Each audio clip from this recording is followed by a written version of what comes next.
За эрхэм та бүгдийнхаа энэ орой амар амгалан айлтгая. За бидний муу сэтгэлдээ хэрхэн тэмцэх гэсэн энэ сэдвээр одоо номын тайлбар хүргэж байгаа өнөөдөр 3 дахь хороо маань ингэж эхэлж байна. Тэгэхээр өнөөдөр өнгөрсөн 2 өдөр ярьсан өнгөрсөн 2 өдөр номонд гарсан тухайн санааг жаахан тоомлон эхлээд яриад тэгэхээр та бүхэн хэрвээ өнгөрсөн 2 өдрийн номонд ирж исэн хүмүүс бол эргээд нэг дор бүрнээ бодъё доо. Тэгэхээр хүний амьдрал тохиолдож байгаа хүсэхгүй байсан ч тохиолдод байгаа тэр зовлон, бэрхшээл, зүдгүүр, үйл ойлголцол гэх тэр бүгд бол эцэстээ явсаар байгаад энэ дотоод сэтгэлд олон байдгийг муу сэтгэлээс үүдэж гараад байна гэж ингэж бас нэг бид ярьсан байгаа. Өөр нэг нь хүн ер нь 6 метрхүүгээр сайн сайхан аз жаргал амгалантай мэдрэмжийг хүлээж авах, 6 метрхүйд зовлонтой 5 мэдрэмжийг мэдрэх бүгдээрээ би нэг мэдчих байгаа. Тэгвэл тэр дундаас 5 метрхийн зовлон тавгүй байдал бол заавалчгүй гадна талаас бусад зүйлээс хамааралтай бий болдог. Таатай тэр, тагуунч тэр. Тэгвэл дотоод сэтгэлийн тэр тагуун мэдрэмжүүл юунаас бий болж байна гэхээр гадна талаас бага хувийг эзэлж болох боловч дийлэн хувь бол тухайн хүний муу сэтгэлээс бий болж байна. Тийм болохоор хүн дотоод сэтгэл 6 дахь метрхүү гэж яриад байгаа.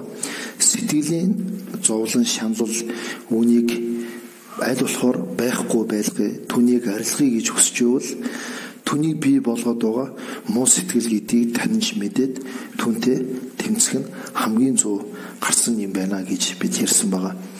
Тэгээ энэ дээр 3 хүүхдийн жишээ бид нар татаж өмнө хүүхдүүдтэй, оюутнуудтай ингэж ярилцж байлаа. Тэгээ нэг чихрийг өөрт байгаа ганц чихрээ хүмүүсийн нүд харуулдаж чад ганцаараа идчихэж байгаа нэг хүүхэд. Нэг нь бол яг дундуур нь хуваагаад талын өрөө идээд талын найзтай өгж байгаа 2 дахь хүүхэд.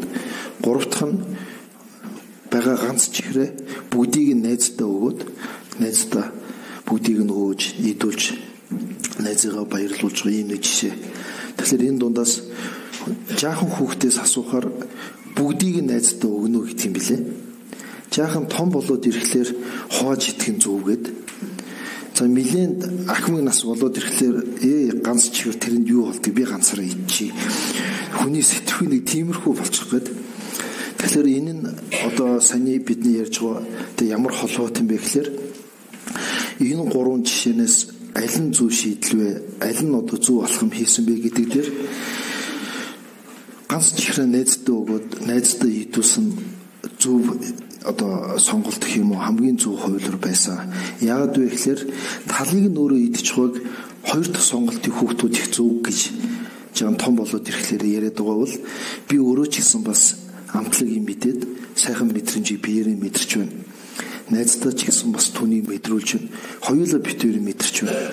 Тэгээ би хилээрээ сайхан амтыг мэдрээд найз маань ч гэсэн тэрийг мэдэрч байгааг харахад сэтгэлдээ ч гэсэн би баяр баясгалыг авч байна гэж ингэж хариулж байсан. Тэгээд миний хувьд саний бидний ярьдаг 6 метрхүйд амар амгалан мэдрдгийг 5 метрхийн хичнээн одоо амар амгалантай мэдрэмж мэдрэлээж 6 дахь метрхийн амар амгалан мэдэрч байгаа тэр мэдрэмжтэй харьцуулахын аргагүй 5 метрхийнх бол хүчин сул байгаа байхгүй.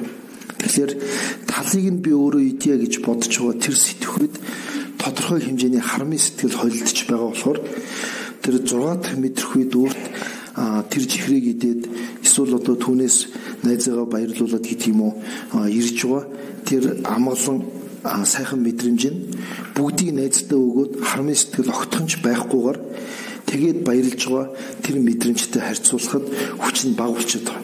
Яагаад тэр хүчин бага болсон гэхээр жаахан талын ч гэсэн би эдэн шүү гэсэн хармын сэтгэл маань тэр мэдрэмжийг хүчин бууруулсан юм байна гэж ингэж хэлэх гээд байгаа маа. Тэгэхээр энэ яриагаа товчхон хураагаад бид бүгдийн амьдрал хүсэхгүй байдаг тэр зовлон тавгүй мэдрэмжүүдээс энэ дотоод сэтгэлийн тавгүй мэдрэмж гэдгийг л арилгахгүй бол энэ байгаа цагт гадна талд гिचнээ тансаг орон байр эдэл хэрглэж байгаа юм юу бэ? Тэр хүн аз жаргалгүй тодорхой тийм ээ. Тэгвэл бидний өнөөдрийн энэ хэд хоног өнөөдрийн бид ярих гэдэг нь энэ дотоод сэтгэл шаналаад байгаа тэрийг бий болгоод муу сэтгэлтэй тэмцэхгүй бол тэр бидэнд зовлон бий болгоод гадна талд гिचнээ одоо бололцоотой сайхан нөхцөл бүрдсэн амьдралч тэр хүний амьдрал сайхан болохгүй байгаа бол муу сэтгэлийн хор шиг. Тийм болохоор үнийг одоо засаж өөрчилж түнтэй тэмцэе. За түнтэй тэмцэе гэдэг дээр энэ муу сэтгэлтэй яагаад тэмцэх болж байна гэхээр бид нар эрт цагаас өөрт төрсөн бодвол тэрийг олон дадуулсан хөвчлээ ингээд зайлсан гэх юм уу дадсан байгаа өөрөө үйлдэлээ харахаар нэг юм болохгүй юм болоход түүний буруутыг дандаа гадна тийш хайж эхэлж. Тэг нэг эрдэмтэн хүн тэгж асууж явах юм билээ нэг хурал дээр хүмүүс яагаад амьдралын аз жаргалын их үүсвэр гэх юм уу шалтгаан зовлонгийн уг шалтгаанаа яагаад гадна тийшээ ингэж хайгаад байна вэ? Энэ дээр одоо бурхны ном судалж байгаа хүмүүс ямар бодолтой байна вэ гэж асуухад нэг хүн дэлхийн хөгжил гадна тал руу голж яваад байгаа болохоор хойж үеийнхэн маань бидэнд хэрэгтэй зүйл дандаа гадна талд гол байгаа юм байна гэж ингэж төрөгдөл бий болоод байна. Тэгэхээр дэлхийн одоо хөгжил ганц гадна тал руу биш дотоод сэтгэлийн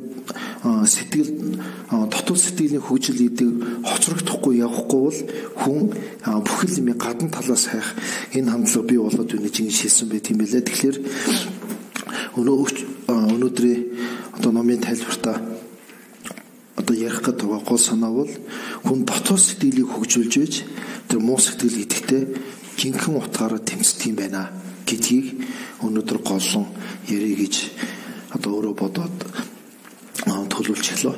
За тэгэхээр муу сэтгэл хүнд асуудал тулгархад дотоод сэтгэл дугаар энэ муу сэтгэл гэдэг маань гол түүний их үүсвэр юм байна гэдгийг та бүхэн хэрвээ ойлгосон бол түүнтэй одоо хэрхэн тэмцэх вэ гэдгийг эхний өдөр нь муу сэтгэл төрж явах үед би яавал зүгээр үү? Төрөөд намайг эзэмдэж байх үед би ямар алхам хийх хэрэгтэй гэдгийг товчхон ярьсан байгаа. Хэрвээ өмнө ирж амжаагүй тийм хүмүүс байвал та бүхэн энэ бичлэгүүд нь байгаа бах түүнээс эргээд нэг сонсоорой. За хэрвээ энэ муу сэтгэл гэдгийг ерөн дотор нэг ангилда хэд вэ гэхлээр номонд дэлсэн байгаа ангиллахад 26 хувааж үндсэн 6 түүний дагалд 20 гээд үндсэн 6-ыг нь өчигдөр яриад тэр 6 тус бүрийнх нь одоо хүнд аль нь их давмгайлууд байна. Зарим хүн уур ихтэй эсвэл мунхах энэ нэстэ нэг мунхаг хүн юм а гэж аав ээжүүд заримдаа нэлийн одоо халаглж байна. Тэгэхээр хүн хүний одоо муу сэтгэл аль нь их хүчтэй байна гэдэг дээр өөр байдаг болохоор тэр онцлогтод таарсан түүний ерөндөг гэж номонд гардаг түүний дардаг зөв бодлуудын тоогчтор жаахан ярьсан байгаа. За тэгвэл өнөөдөр энэ дотоод сэтгэлийг хөгжүүлвэл саяны бидний ярьж байгаа муу сэтгэлтэй тэмцэж байгаа жинхэнэ бодит утга нь энийг шандэ тэвэгийн хүн надад муугар хандлаа надад дайсхинлаа гэд бусдыг элдвэр доромжлох зодох цохих амь насыг хөнөөлөж гисэн тэрүүл жинхэнэ баатар биш ээ. Жинхэнэ баатар гэдэг бол энэ муу сэтгэлтэй тэмцээд түүнийг дарж чадах юм бол тэр жинхэнэ баатар юм аа.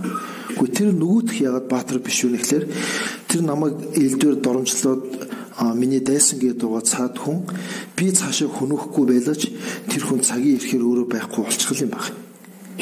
Тийм болохоор ерөн цагийн ирэхээр байхгүй болох юмыг би айхтэрс ерөөсөө үхээргүй юм би үхүүлсэн байхгүй болгоцсон тийм биш юм байна гэсэн нэг санааг альцсан байдаг.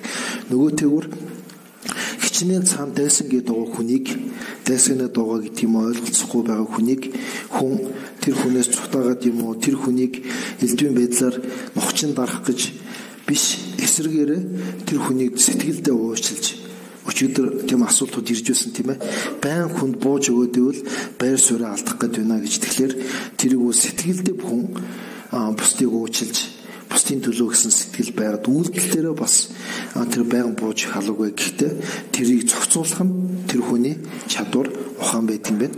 Тэгэхээр бид дотоод сэтгэл гэдэг дээр эргэж нэг харж хүн цаад хүнийг харин уучлж тэр хүнийг энэ хүн уурлаад ингэж зовоод нүнээс хагцаасаа гэж хэдий ч нэ бодно, төдий ч нэ өөрийн зүгээс гол хийх юма хийж хүн тэр гинэ.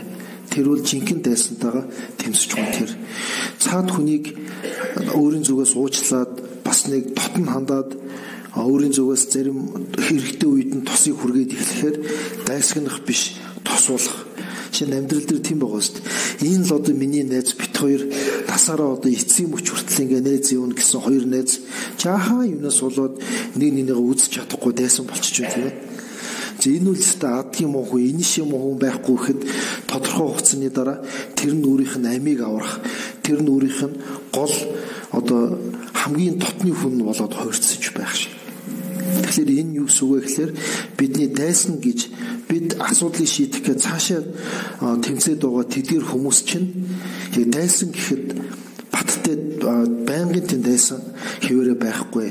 Цаашаа сайхан хандаад өөрийн зүгээс сэтгэлээ зөв болгоод хандлага зөв болгоод одоо жингэнд харуулна гэх юм уу тухайн нөхцөлийн тааруулаад ингээд хандаад байх юм бол тэр хүн наашаа дотнос байдаг. Харин муу сэтгэл гэдэг чинь хэдий ч нэ бууж өгж, хэдий ч нэ түүнийг уучлж, муу сэтгэлийг хэдий ч нэ толгойг нь нийлнэ, төдий ч нь хүчээ аваад улмал намайг дуусгаад байдаг. Тэгэхээр энэ тэрнтэй эвлэрхэл юм бол улмал алдна гэсэн үг. Тэрийг дийлэхгүй цаашаа алдна гэсэн үг. Цаад хүнийг бол хүн зарим үед эвлэрч, зарим үед саяны ярьснаар хандхтуул дотн нөхөр болох юм байдаг. Энэ утгаараа дотоод сэтгэлдээ тэмцэж муу сэтгэлийг дарж чадвал жинхэнэ баатар юмаа гэж альцсан байдаг юм а. Тэгэхээр бид өдөр тутам амьдрал тохиолдож байгаа бэрхшээл, ирээдүйд зорж байгаа ажил хэрэг, за одоо юу хүсэж вэ тэр бүгдийг бий болгоход анхаарах зүйл бол тэр аз жаргал юунаас бий болж байна, зовлон юунаас бий болоод байна гэдгийг нэгт мэд хэрэгтэй юм байна. Мэдэх. Тэгэхээр мэдхийн тулд одоо энэ 2-3 өдрийн одоо номын яриа лекц юм үүнийг түнд бас аль чадлаараа тусуулаасаа гэж бодлоо. За мэдээд тав хүн энэ дунд одоо тодорхой хэмжээнд өмнө мэдээгүй байгаа твшил гарцсан ч юм уу мэдсэн тийм хүн байгаа бол одоо та тоохгүй битгий орхоо. Түүнийг заавал ач холбогдол өгж тэмцэх ёстой юмтайгаа тэмцэх ёстой одоо муу сэтгэлдээ тэмцэх гэдэг өнөөдөр өөрийнхөө хүч чадал боломж тэр нөхцөлдөө яг тааруулан багаар тасралтгүй хийх нь л гол ач холбогдол өгж байгаа тэмцэл гинэ. За тэгээд өөрөө сэрэмжтэй байх хэрэгтэй гэдэг дээр бид өчигдөр уржигдөр юу гэж яриад байгаа вэ? Хүн муу сэтгэлдээ тэмцэх гэвэл муу сэтгэлийг ажиглаж надад ийм үед энэ төрөд байна гэж түүнийг танин барих хэрэгтэй гэдэг байгаа тийм ээ. Тэр бол хүн сэрэмжтэй байж түүнийг ажил. Ингээд өөрөө ирэхгүй алдраад одоо дийлэхгүй байвал тэр муу сэтгэлийн хүч муу авьяас их байгаа болоод би дийлэхгүй гэсэн үг ээ. Тэгвэл та муу сэтгэл их дадуулсан байгаа болохоор одоо бяцлага гэж бяцлага. Юу бяцлах вэ гэхээр муу сэтгэлийг яаж дарддаг тэр аргуудыг нь бяцлага. Аргуудыг бяцлага. Бид нар ихэнхдээ уурыг бяцлагчаад байдаг. Ихэнхдээ нөгөө муу сэтгэлээ бяцлагаад байдаг. Би уурыг бяцлахна гэж хүн боддггүй л дээ. Гэхдээ л бяцлагчаад байдаг. Нэг жишээ авахд тэгж байна шүү дээ. Сайхан зүгээр ингээл телевизээр үзчихсэн хүн. Энэ ингэж юм да. Тэгсээ дараа нөгөөтэй эргэж гүйлгэж үзээ. Тэр юу гэсэн гэнэ тэр үгийг ахаад гээл дахин нөгөө дургу хүргээд байгаа хүнийхээ үгийг гүйлгэж ухрааж үзээл дахин уурлаад байгаа бол нөө уурыг бяцлагаад багш байх. Уурыг бяцлагаад багш байх. Зарим ухаантай хүмүүс тэгж байна шүү дээ. Нэг нь уурлангууд за хоёлаа энэ дараа болыг уурлах явах уу? Аливаа нэг өөр гэд нэгтэд ярьсан шиг яриаг нь өөр бодлыг нь өөр юм руу хандуулаад ингээ аваа явчихлаар тэрийг олон дадуулуулахгүй байх шиг байна.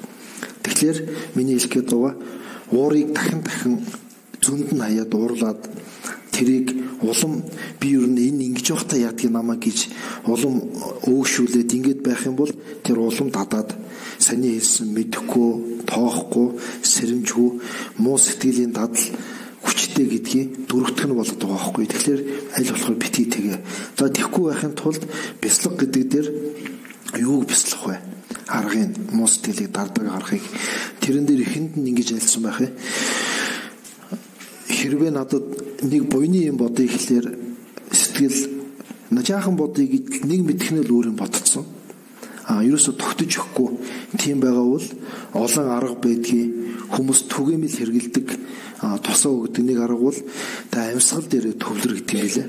Цагаа юм уу эсвэл одоо юу бэ 2 минут болол тохио өхөр тийм юм тавьчихваад тэгээд уг нь 7 юм уу 8 шинж бүрдсэн суудлаар гэдгийг за тэрийг өнөөдөр бүгдийг яриад ингэ суугна гэхэд бид нөхцөл бүрдээгүй. Тэгэхээр аль болох нуруугаа цэг сууж хаад за би яах гэж одоо энэ амьсгал дээр төвлөрч энийг бяцлах гэж оролдох билээ. Түүнийхээ зорилгыг ихлэ бодоо гэх багш маань зорилгыг бод.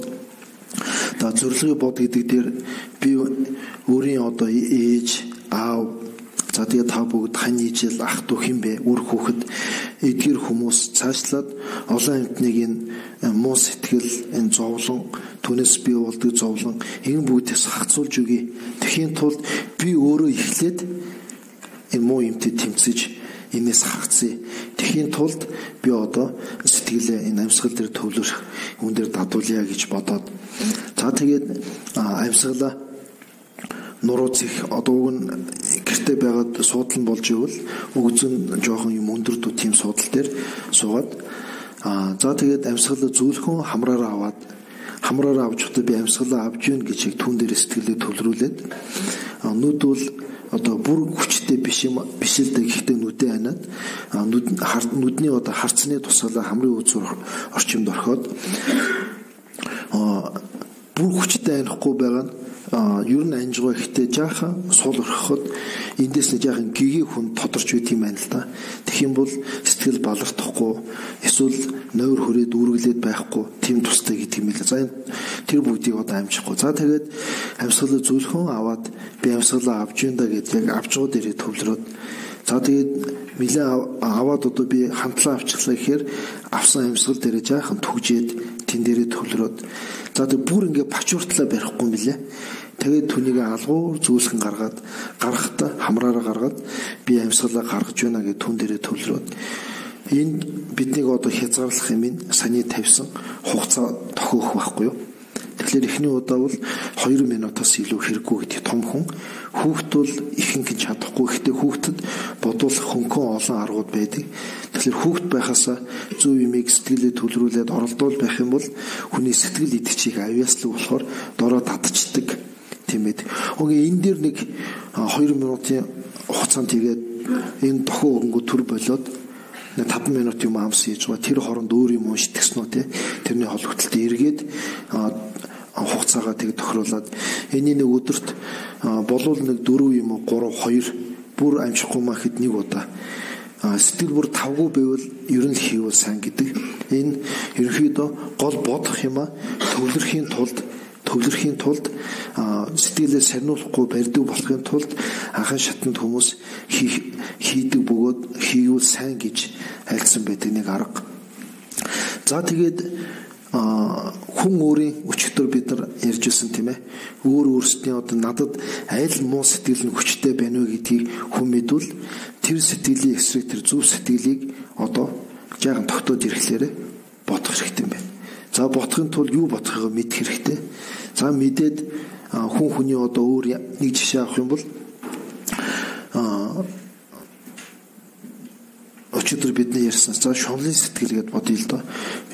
Шунлын сэтгэлээр ерөөсөө нэг юм харж хараа авахгүй бол болохгүй байж сууж чадахгүй тийм байвал тэр сэтгэлийн одоо ерөндөг буюу түүний дардаг би одоо хизээж өгч мэдэн штэ өглөө гэхэд энэ одоо над ямар хэрэг байх вэ гэсэн энэ бодлыг сэтгэл гайгүй төвлөрөөд ирэх саяны одоо амьсгал дээр төвлөрсний дараа эргцүүлж бодоод сайхан сэтгэл нь буугаад ирэхлээр нь одоо юм бодохгүй төвлөрөөд барьдаг юм байна л да түн дээрээ.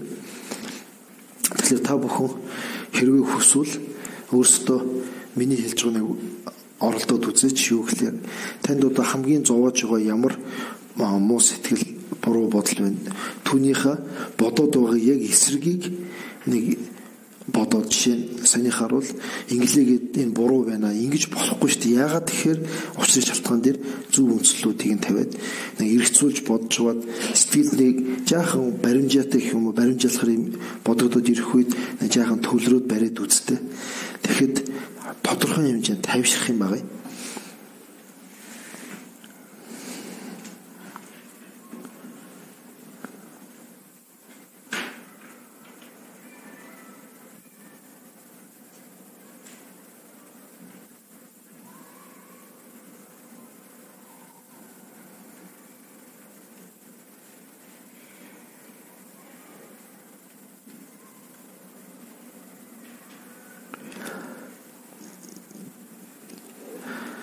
За ингээд тухайн буруу сэтгэл яг эсрэг ерөндөг болсон буюу түүний дардаг бодлуудыг хүн учрын шалтгаануудыг нэг бодоод тэгээд түүн дээрээ төвлөрөөд энэ хоёрыг хослуулдаг гинэ.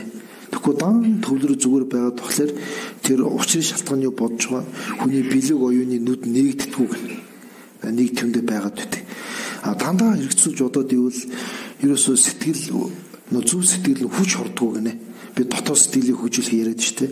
Тэр нь хүч ордгоо учраас яг нэг учрын шалтгаан үндэслэл нь тодорхой болоод ирэхлээр төвлөрөөд барих хэрэгтэй гинэ. За тэгвэл дараагийн миний ярих чуга санаа тусын биш. Би нэг бодлыг бодоход бүх муу сэтгэл ницаад гэх юм уу түүнийг хүчийн сулруулж байхгүй болох юм тустай ямар бодлыг бодвол энэ сэтгэл хөгждөг юм бэ гэдэг дээр Бурхны номонд хоёр баган шиг хоёр бодлыг альцсан байдаг. Нэг нь хоосон чанарыг бодох, нэг нь бодийн сэтгэлийг бодох гэж энэ хоёр. За тэгэхээр хоосон чанар гэдгийг тайлбарлахад их хэцүү юм шиг байгаа. Яагаад тэгэхээр нэгт миний зүгээс сайн хэлэхэд бас тийм мэдлэг гэх юм уу тэр би сайн мэдэхгүй багш нараас зөндөө сонсч байсан боловч хоосон чанарыг хүн бодож түнд ойлголттой болоход бас өөрийн нүгэл хилэнц муу үлээж ахын барах хэрэгтэй гинэ. Нүглээ намжилж буянд бас шамдаж тэх юм бол хоосон чанарыг ойлгоход сэтгэл бас амар хялбар болдог. Яагаад тэгэхээр хүний сэтгэл гэдгийн мөн чанар нь бол тув тунгалаг шил шиг тэнд юу тусан цаана юу байна тодорхой харагдахаар тийм л мөн чанарт юм байна л дууг нь. Гэтэл наагур давуу бүтээчих юм бол тэр давуу нь халахлаа түүтгэрлээд юм харагдуулахгүй байдаг шиг муу сэтгэл түүний авийг сэтгэж чинь тэр сэтгэлийн мөн чанарыг юмыг бодтоор харахад сад болоод ингээд хаашаад байт юм байна. Тэгвэл үүлийг жоохон намжлаад бараад ирэхлээр тэр нь нэмгэрдэг гинэ. Тэгэхээр цаад юм мөн чанарыг харахад ойрхон болдог. Тэгэхээр хоосон чанарыг бидний жаахан байхад тэгж Ахмад ламнаар ярьж байсан. Тэгэхээр юм өөрийн мөн чанараас бүтээгүй шүү гэдэг бол хоосон чанарыг ойлгох нэг ойлголт. Өөрийн мөн чанараас бүтээгүй учир юу вэ гэхээр юмс шүтэн барилдаж бий болж байгаа гэж энэ нэг хоёр санаа байдгийг. Энд дээр эхлээд нэг Ахмад ламнарын ярьж байсан санааг нэг хэлье л да. Дандрал Харанбаас нэг хүн асуусан гинэ. Хоосон чанар гэж юу хэлж байна гэсэн. Өөрөө гартаа нэг юм барьсан байгаад тэгээ баганд нөгөө барьсан юмараа ингэлээр торхгүй ингээд нас цаашаа болоод байсан гэхээ. Тэгээ энэ торхгүй байгаа нь юм өөрийн мөн чанараас бүтээгүй хоосон чанар гэж энийг хэлээд байгаа маа. Тэгвэл юмс шүтэн барилдаж бий болно гэж юу хэлээд байна гэсэн чинь бид нар гэрт ингээд цонхны нар тусахад тоос юм шиг нэг ширхэх юм уу харагддаг ш тийм ээ. Тэгвэл тэрэн дээр хөрөний дайлан тохоод хүн тогтохгүй штэ. Тохоод тэгвэл тэр нь тогтсон гинэ. Хүн тогтохгүй зүйл штэ. Энэ бол юм шүтэн барилдаж байгаа гэдэг нь нэ гэж ийм хоёр үгээр хэлсэн гэхээ. За тэгээд энэ хоосон чанар гэдэг дээр магадгүй бас авиас бий болоосоо гэж хэлэхэд миний өмнө баган байна. Тэгээ багныг ингээ харахаар багна гэдэг бол цаанаас яг ингээ бодиттой анханасаа нэг бүтцсэн байсан юм шиг сэтгэлд тийм л нэг төсөөл гэх юм уу ойлголт буугаад байдаг. Тэгэхээр баган цаанаас яг бодитоор яг бүтцсэн юм тустай ангид юунд ч хамааралгүй багна гэдэг нэг юм байгаа шиг харагдаж байгаа нь бол багныг одоо хамгийн нарийн мөн чанарыг барьж чадаагүй буруу бодол юм байна л да. Тэгэхээр багна гэдэг өөрийн мөн чанаас бүтсэн юм юу юм бэ гэж тайхлаар олдохгүй. Гэсээр нэрийдсэн шүтэн барилдж байгаа төдийд байгаа нь бол багны хамгийн нарийн мөн чанар гинэ. Тэгэхээр энийг ярихлаар хүмүүс өмнө толгоос хэсрээд байх юм билэ. Болио наадах чи одоо ойлгохгүй юм гээд далаа хөшийн нэг айлдвар байдгийг ойлгохгүй хүнд гээд битгий орхиорээ. Нэг удаа ч гэсэн сонс. Хоёр дахь нэг сонс. Тэгэхэд урд урдаас ядаж нэрэн чихэнд хоногшоод чихэнд сэтгэл жахаа эвлээд ирнэ гэж тэгж айлцсан байдаг юм а. Тэгэхээр одоо хүн өөрөөрөө жишээ аваад утахад би гэдэг маань яг өөрийн мөчнөөс бүтсэн юм байхгүй. Миний гар би өөрөө мөн үү? Хүн гарыг нь хүн гэхгүй тийм ээ. Толгойг нь гэхгүй, биеийг нь гэхгүй байна. Сэтгэлийг нь гэхгүй байна, хувцсыг нь гэхгүй байна. Тэгвэл хүн гэдэг чинь юу юм бэ гэж хайхлаар хүн гэж энэ байна гэж энэ биеийн цогц дундаас нэг ч юм олдохгүй байгаа зү. Энэ нь бол хүн гэдэг маань одоо би өөрөөрөө жишээ авахад би гэдэг маань бол яг өөрийн мөчнөөс бүтсэн юм гэдэг хайхад олдохгүй байгаа хөөх. Гэтэл бид нар өөрийн мөчнөөс бүтсэн бодиттой цогц юм байна гэж сэтгэлдээ бариад байгаа хөөх. Энэ нь бол одоо хоосон чанарын яг эсрэг бодлыг бид бодоод байгаа гэсэн үг юм байна. За тэгээ энэ дээр хоосон чанарыг үнэхээр бодох юм бол нисонис муу сэтгэл аль нь ч өндийч хатгааргүй бүх муу сэтгэлийг дарах ийм одоо бодол нь болдог гинэ. За тэгвэл хоосон чанар гэдэг дээр ойлгохын тулд шүтэн барилт нь юмс бусдад шүтэлцэж ингэж орчихгоо гэдгийг бод гисэн байдгийг. Тэгэхээр та бүхэн өөрсдөө ч тэр үр хүүхдтэй ч тэр залуу хүмүүс аав ээж ах дүүтэйгээ харьцахдаа тэдгэрийн тухай сэтгэлдээ бодохдоо энийг бодосоо гэж би одоо хэлэх гээд байна. Тэр нь юу вэ гэхээр миний аав би нэрүүл насан нурт ажил үсэн бүтэмжтэй гялсж байгаасаа гэж бид бүгд боддог. За аав ээж эмээ өвөө хань жилүүр хүүхд гэтэл тэр маань бидний санаагаар болохгүй шүү дээ тийм ээ. Гэтэл би санаагаар тэр болох учиртай гэсэн тийм бодол байд юм яа л да. Ухаад хайгаад үзэхлээр гүйг санаагаар болохгүй гэж хариулт хэрнэ зүгээр сэтгэлээ зөнд нь хаяхаар миний санаагаар болно гэж ингэж бодох гээд байдаг. Энийн нэг жишээ бол шир одоо ээж нь хүүдээ санаа зовоод үгүй миний хүү нэг тэгчгэлтэй бусдын хүүхд тэгээд байна. Шинэ ингээд нэг мөнгө төрөний ажил хийлдэ гэдэрнгүүд ээжээ тэр миний санаагаар болохгүй штэ гэнгүүт уг нь ч тийм л дээ тэгж штэ. Тэгэхээр тэр яг саний жишээ байхгүй юу? Санаагаар болохгүй юу гэд бодглохлоор нэрээ миний санаагаар болохгүй гэж хүлээн зөвшөөрж байгаа боловч цаана энэ нүгэн тэгчээс уг нь тэгчих хэвчтэй гэж бодглохлоор нэг юм эндээс огшоод ирж байгаас босоод нэг юм намайг эзэмдээ тавгүй болгоод байгааз. Тэгэхээр бид хамгийн ойр байгаа гэр бүл хин амьдрчин тэр хүмүүсээ энэ хүмүүс бүгдээрээ одоо миний санаагаар бүгд байга залуу байгаа ч гэж бодсон санаагаар болохгүй. Энэ хүн бүгд надтай ээлдэг зүйлээр харьцдаг бай гэсэн ч миний санаагаар тэгж харьцахгүй. Тэгэхээр би ч гэсэн өөрийгөө санаагаараа байлгах чадахгүй гэж хүн үнэхээр ингэж бодож чадах юм бол асар уужин болдог гинэ. Асар уужин. Энэ уужин болж байгаа нь бол юу бодоод энэ уужин болж байна гэхээр саяны бидний сэтгэлд зөв бодол улам хөгжиж эхэлж байгаа юм байна л да. Хөгжиж. Яаж хөгжив гэхээр юмс миний санаагаар болохгүй тэрний нөхцөл нь бүрдэж олон юмд харгалзаж уйлдаж би болоод байна гэдэг рүү сэтгэл агж байгаа юм байна. Тийшээ авах юм бол хоосон чанар гэдэг өөрийн мөнчнөөс бүтээгүү гэдэг рүү их ойрхон болдог гэнэ. Тэгэхээр маш энгийн зүйлээс та бүхэн хэрвээ энэ нэр муу сэтгэл эдийг тусын сэтгэлдээ ноцолдох биш. Тустай л да. Гэхдээ нэг бодлыг ботод бүх одоо сэтгэлд муу сэтгэл няцаад очтой бодлыг бодъёгүй бол хамгийн ойр байгаа хүнээсээ аливаа хоорондоо харьцагтаач тэр энийг ингэж бодосоо гэж одоо хэлэх гээд байгаа маа. Тэгэхээр товчтой юу болж ийнэ гэхээр би ингэмээр байна. Та надад нэг тэгээч мөнгө өгөөч гэдэг юм уу? Эсвэл одоо тийшээ яваад нэг тим аваач тэгэд туслаач гэхэд би тэгж бодсон төдийгөр болохгүй штэ гэж бодохын хэрээр цаа түнээ хүртэл хүндлэхэд хайрлахад илүү ойр дотн болдго юм байна. Тэгэхээр гэр бүл дотор олон хүмүүсийн дунд нэг жаахан нэгэндээ сэтгэл дундуур явах юм уу эсвэл үл ойлголцол олон юм энэс бий болдог. Юунаас гэхээр чи тэгж явахдаа яадгийг чи тэгстэй шүү гэж нэгэндээ бид нар тулгадаг тийм ээ. Шээ машинтай явж явахад үгүй энэ одоо жоо зай байхад жоо аргачлаад өгч чинь аргачлахстай шүү. Гэр машин дотор цохолдоод байгаа болохоос ш.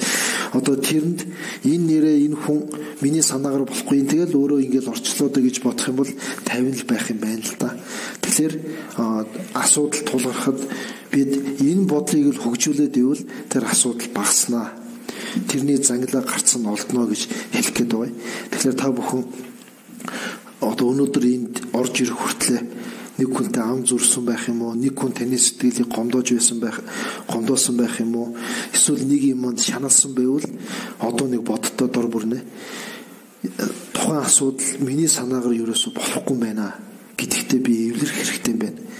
Гэтэ миний санаагаар болохгүй гэд би ямар ч одоо итгэхгүй, зүтгэлгүй ингээд өөрийгөө зөнд нь хаях юм уу тэр тийм биш ээ. Би яах ёстой гэхээр би өөрийн зүгээс хийх юм одоо би хийн. Өөрөө чадахгүй юм дээр би миний санаагаар болохгүй штэ гэд нэг удаа өрхөх юм байна л гэж бодох хэрэгтэй юм шиг байна. За тэгэхээр та бүхэн энийг нэг дор бүрнээ ойлгосон бол амьдралдаа нэг хэрэгжүүлээд үзээрэй гэж бас айлтгая. Хоёрт нь за тэгвэл хоёр багна гэж яриад байгаа энэ төр бодит сэтгэл гэдэг дээр эхлээд юу боддөг вэ гэхээр энэрхүү сэтгэлийг боддгийг. Энэрхүү сэтгэл. Тэгэхээр энэрхүү сэтгэлийг хүн бодохгүй байгаа цагт муу сэтгэлтэй тэмцэн гэдэг бол одоо хор дурмалаар жишээ авахад ил гараад амтан мал идээд юм уу хүүхд тэрэнд хүрээд хордоод ивэл гарсныг нь ургасныг нь тариад яг нэг удаа тустай л дахь дахиад ургана штэ. Хүн үнцээр нь сууд татах хэрэгтэй үстэй. Тэгвэл түүнийг үнцээр нь сууд татах хэрэгтэй байдаг шиг муу сэтгэлийг угаар нь ингээд татахад тэрийг гол хөтөлж явдаг энэ хоосон чанар саний зүв бодлыг хөтөлж явдаг юм бол бодит сэтгэл واخгүй юу. Тэгэхээр энэ энэрхүү сэтгэл гэдгийг бодохгүй бол бодит сэтгэл төрдгөө. Энэрхүү сэтгэл бодит сэтгэлийг бодохгүй бол саний тэр муу сэтгэл гэдгийг угаар нь гавхуулж чаддгүй юм байна. Тийм болохоор муу сэтгэлтэй тэмцээл гэж бодож байгаа хүн энэ энэрхүү сэтгэл гэдгийг л заавал бодлоо хандуулах хэрэгтэй юм байна. За энэрхүү сэтгэл гэдэг дээр хүнд хамгийн ачтай хүн ээж юм байна л да. Ер нь бол гэхдээ зарим хүнд одоо аав нь илүү ачтай ч юм уу байж болох л бах. Өвөн ч илүү юм уу, ахын ч юм уу. Гэхдээ ээж ер нь бол ерөнхийд нь бол ээж ачтай гэж байгаа. Тэгэхээр хүн ээжийн ачийг ойлгоогүй байгаа цагт ээжтэй энэрхүү сэтгэл гэдгийг яг үнэн утгаар нь төрүүлж чаддгүй юм байна. Тэгэхээр хүн хамгийн эхлээд энэ муу сэтгэл гэдэгтэй тэмцэж энэ дотоод сэтгэлийг хөгжүүлэх гэвэл өөрт ачтай хүнийхээ ачийг ухаарах нь яг энгийн юм шиг ер нь ямар хэрэг байна вэ би мэдээд үн гэдэг юм шиг хэрнэ тэр бол асар том юмны суурийг тавьж өгдөг юм байна. Тэгэхээр та бүхэн одоо өөрөөсөө асуудаа би нэрээ ээжийнхээ ачийг яг ухаарсан уу? Би ээжтэй энэрхүү сэтгэлийг боддгоо гэд өөрөөсөө нэг асуугаад үз. За тэгэхээр энэрхүү сэтгэл гэдэг нь бол тухайн юунд хандаж энэрхүү сэтгэл төрүүлэн түүнийг муу юмнаас хагцчаасаа би хагцуулж өгье гэсэн ийм сэтгэл байдаг. Тэгэхээр бид бүгдээрээ одоо өөрт хамгийн ачтай ойр өдөр тутам хамт амьдарч байгаа байх уу? Эсвэл хамт олон одоо нэг байгууллагын хүмүүс хэм бэ? Тэдгээр хүмүүс нэг нэгэндээ энэрхүү сэтгэл гэдгийг л төрүүлээгүй байгаа цагт өөрөө хичнээн мэдлэгтэй мөнгө төрөхтэй байж тэр хүн тусуулж чадахгүй. Тэр хүн өөртөө ч тусуулж чадахгүй. Тэгэхээр энэрхүү сэтгэл эдийн төлөө явах хэрэгтэй байна. Тэр бол энэрхүү сэтгэлийг хамгийн ойрын хүнээс төрүүлэх хэрэгтэй. Далаа өгшинийг айлтурт байдгийг хүүхд төрхөөсөө энэрхүү сэтгэл гэдгийг суурь нь бол яг бэлэн байдаг гинэ. Энэрхүү сэтгэл гэдэг бол хөгжүүлчихэл юм бол энэрхүү сэтгэлтэй төрдөг тэр нь. За том болоод тэр хүүхдийг төрсэн цагаас хойш ээж эсвэл одоо хэм бэ хайр инэрлийг зөв аргаар тэр хүүхдэд хэдий ч нэ мэдрүүлнэ төдий ч нэ тэр хүүхэд улам энэрхүү сэтгэл нь хөгжиж үүдэг. Тэр хөгжихийн хэрээр том болоод бусдыг инэрч чаддаг ийм одоо болдог гин хүүхэд эсрэгээрээ тэр хүүхдийг хөхүүлэхдээ ядаргаатаа уйлаад авахыг ял хөхүүлэх ч юм уу те. Эсвэл өөстө нөгөө юм чи баатсан байна одоо яана. Ямар их баадаг хүүхдүүд эдрэгээл одоо тэгэх юм уу. Иймэрхүү сэтгэлээр хандаад байхлаар хэдий ойлгохгүй байгаа юм шиг хэрнээ тэр хүүхд энэрхүү сэтгэл нь улам мөхөж тэр нь улам одоо хүчин суларч байдаг гинэ. Тийм болохоор миний хэлэх гээд байгаа санаа юу вэ гэхээр хүн энэрхүү сэтгэлийг хамт ойр байгаа хүмүүстэй сайн бодож төрүүлвэл өөрөө хөгжөөд цаад хүний ч гэсэн энэрхүү сэтгэл хөгжиж байдаг.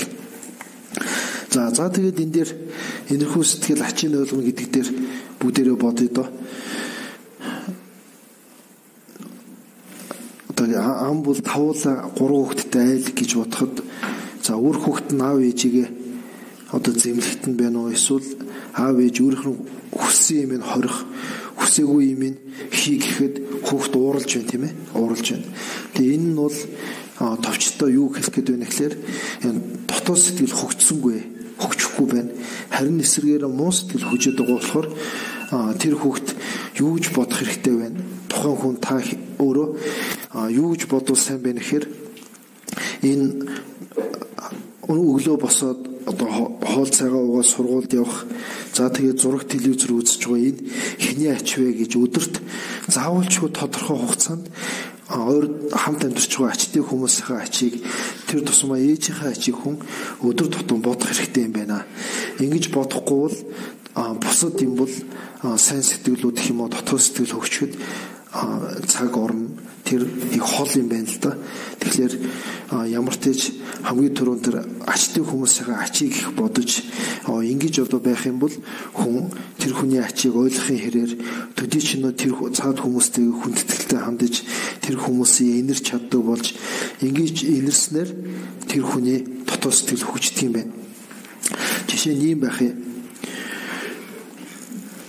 Ой тэр хүн чинь тусалдаг гэнгүй те би туслаад багт яа гэх энэ би туслах ямар ч алуугүй тэргээл зэрэг хүн тэгж байна тийм ээ нөгөө тэгэд яриад байгаа хүн чинь өөрт нь одоо ажилд оруулж өгсөн ч байдаг юм уу эсвэл одоо өөрийн бизнес хийхэд тусалсан нэг хүн таралдаад чи нэг тэгэрэг тэгээ тэглүү яах вэ би яах вэ хэдэн цаг тэрхүү тэгээ гээл шал өөр хүн болцсон байна. Тийм хоёр янзын үйлдэл гаргаж ирэл та хүмүүс амьдрал дээр. Тэгэхээр энэ маань бол би энэ хүнд яагаад туслах ёстой гэж гэдэг маань бол тэр хүн над ямар ч ачгүй би ингэх ямар ч шаардлагагүй гэж бодоод байна тийм ээ. Нөгөө хүнд хүн яагаад тгий гээл ингээд хойноос нь яваад энэ хүн над ачтай би ингэх юм бол энэ хүнээс тийм сайхан юм ирэн ч гэдэг юм уу тэгж бодоод байх шиг байна л да. Тэгэхээр яг үүн шиг хамгийн ойр байгаа хүн өчтөр бид ярьж өстэй хүн ууралж уцаарлаж элдвийн муухай үгийг хамгийн дотны өөрт хамгийн ачтай хүнэл дэрлэх гэдэг байдаг. Ер нь бол түүнээс гудамд явах хүнд амар хэлж чаддгүй. Тэгэхээр яг эсрэгээрээ хамгийн ойр байгаа хүмүүстэй баярлсан эсвэл одоо тэр хүнийг гавьяаг нь үнэлсэн хүндэтгсэн тэр үгийг хэл сэтгэлдээ бодох юм бол тэр хэдий ч нэ бодоод сүулдэ ийм төвшөнд очдог гэж номд хэлсэн байгаа. Жишээ нь ээжийн ачийг бодоод байгаа хүн нэг өдөр ээж гээл бодох даруйд эсвэл нүдэн дээж харагдахад юм уу ээжийн яриаг сонсох даруйд ээж над ийм ачтай шүү гэсэн бодол өөрөө ирэхгүй өөрийг нэзэмдээд ямар ч учир шалтгаан бодох хэрэггүй. Тэгээд хоолоо нөшөөд нүдэнд нулимс хороод ирж ивэл за та ээжээ ачиг ухарч байна гэж тэгж үздэг юм байна. Тэгээд тийм болсон үед бол ээжтэй хүн муухай хэлэхгүй юм байна. Тийм болсон хүн ээжигээ энэ зовлон энэ одоо таагүй байгаа энэ өвчин байна уу эсвэл одоо сэтгэл нь шаналж байна уу энэ бүгдээс хагцчаасаа битгий тэгээсэй гэж чин сэтгэлээсээ бодож ингэж чаддаг юм байна. Ингээхээр энэ сэтгэл хөгждөг юм байна л да. Энэ ингэж хөгжөхөөр бусад муу сэтгэлүүд тэр хүнийг эзэмдэхэд орон зай их бага болоод байд юм байна. Тэгэхээр миний хэлэх гээд байгаа одоо энэ хүртэл ярьж байгаа санаа маань бодис сэтгэл гэдэг бол одоо нэр төдий ч гэсэн сонсоод хүн түүнийг бодох хэрэгтэй байдаг юм байна. Тэгвэл бодис сэтгэлээ бодохын өмнө энэрхүү сэтгэл гэж юм хүнд хэрэгтэй байдаг юм байна. Энэрхүү сэтгэл байхгүй гэж юм биш л дээ. Гэхдээ түүнийг бид годмонд нэг өвдсөн байгаа. Эсвэл ингээ хүнд өвчтэй байгаа хүний хараад хөрхий дөө гэж бид боддог те. Гэхдээ тэр энэрхүү сэтгэл мөн л дөө. Гэхдээ тэр бол учир дутагдaltaй юм байна л да. хинд хандаж бодох хэрэгтэй вэ гэхээр хүн өөр ойр дотн байгаа ачтай хүн, өнөөдөр надад сайн муу юу ч хийгээгүй дундий хүн дайсандаа хандаж энэрхүү сэтгэлийг бодож чадвал за тэр энэрхүү сэтгэл төгс болдго юм байна. Тэхийн тулд ачтын хүнээсээ эхэлж ингэж боддго юм байна. За тэгэхээр та бүхэн энэрхүү сэтгэлийн нэг бодоод үзтээ. Би та бүхэнд 10 секундын юм уу дунд нь завсралхтай хэлээд бай. За эхлээд одоо ээж маань намайг 9 сар тээж төрүүлж өсгсөн. 9 сар тээж төрүүлж өсгөхөд ээж хүн ямар бэрхшээлийг туулсан байдгүй. Үр хүүхдтэй ямар ачийг үзүүлсэн байдгүй. Тэрийг нэг өөрөөхөө одоо өнгөрсөн эсвэл бусдыг харсан тэр мэдрэмжээр нэг төсөөлөд боддоо.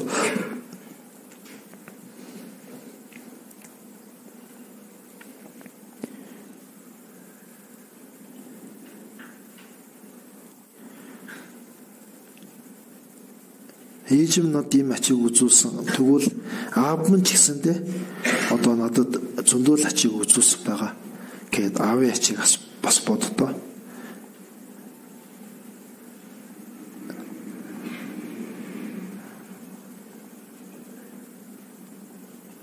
За тэгээд аав ээжээс гадна миний ах トゥ ойр дотны хүмүүс зарим надад муу хандаж илдвэ муу хор охинол хүргэж байсан ч гэсэн зөндөө ач тусыг үзүүлж исэн гэд үзүүлж исэн ачийг нь боддоо.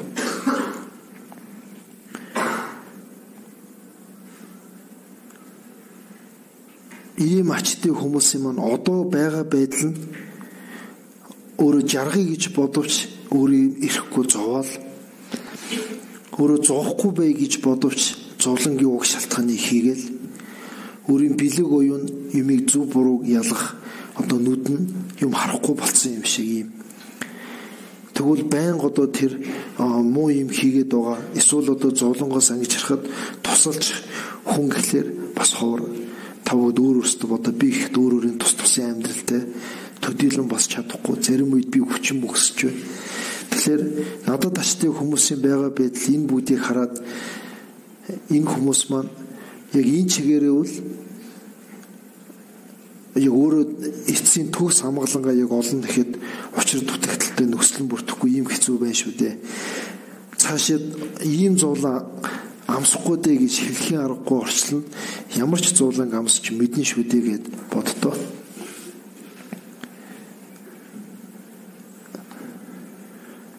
Тэгэхээр ийм зовлон амсч мэдхээр байгаа энэ хүмүүст би өнөөдөр туслахгүй бол эдгээр хүмүүсийг энэ зовлонгоос нь би аврахын төлөө явахгүй бол өөр хэн явах юм бэ?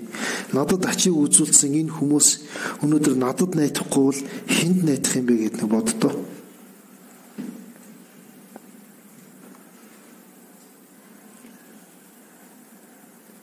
Тэгэхээр би эдгээр хүмүүсийг энэ зовлон өөрийн одоо тавгүй одоо хүсэхгүй хэрнээд өөрт нь бий болоод байгаа энэ зовлон бэрхшээл энэ бүгдээс би хагцуулж өгье. Гэхдээ би хагцуулж өгье гэхэд би өөрөө яг хагцуулж чадхаар тийм биш вэ.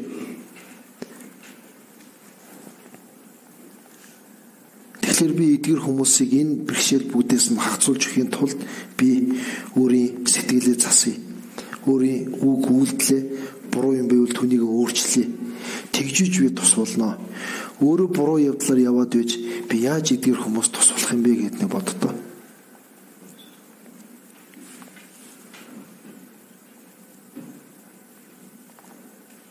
За тэгэхээр саяны ойр дотны хүмүүстэй хандаад би эдгээр хүмүүсийг зовлонгийн шалтгаанаас би хацуулж өгөх юмсан гэсэн бодлыг ингээд үе шаттай алгуур бодглохлоор нэрээ сэтгэлд нэг хүч ороод тэгж бодогддог. За тэгвэл дотны хүнээсээ халиад өнөөдөр надад сайн муу аль ч юм хийгээгүй завсрыг тийм бус дээр хандуулж боддог юм байна. Бус дээр хандуулж бодоход үндэслэл нь надад яагаад ачт юм бэ гэдэгтэр олон байдгийн нэг нь бол би урд орчлон янз бүрийн төрөл төрж ирэхэд өнөөдөр би танихгүй байгаа энэ хүмүүс урд миний ээж болж л явсан байгаа. Тэгэхээр өнөөдөр би танихгүй эсвэл одоо надад сайн муу юу ч хийгээгүй эдгээр хүмүүс урд миний ээж болж явсан байгаа. Урд миний ээж болж явхдаа энэ насны ээж надад ямар ачиг үзүүлж байсан. Яг түүнтэй адилхан эдгээр хүмүүс надад ачиг үзүүлж байсан юм байна штэ гэдэг нэг хүн боддгийм байна. Энэ нэг арга.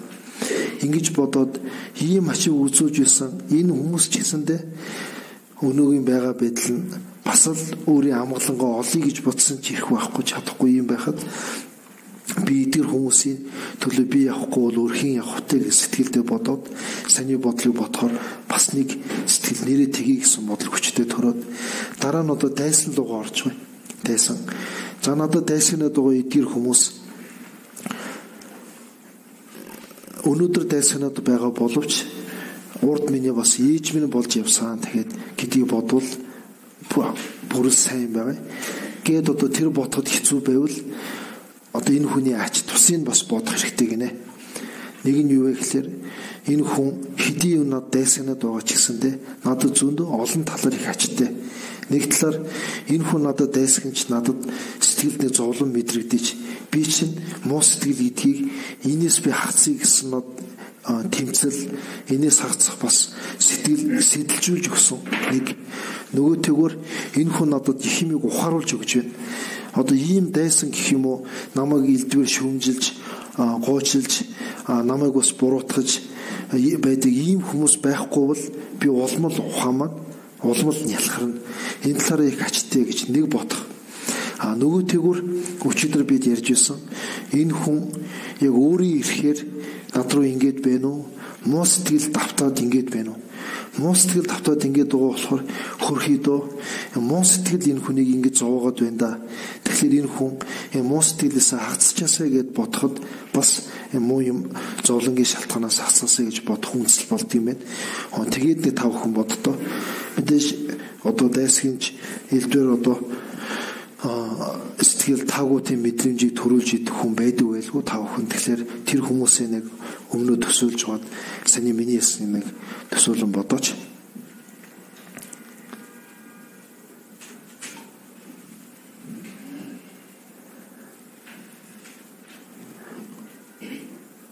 Ингээд бодох юм бол хүн сэтгэлдээ дайсангүй явдаг гинэ. Сэтгэлдээ дайсангүй явдаг. Ийм нэг жишээ байдгийг.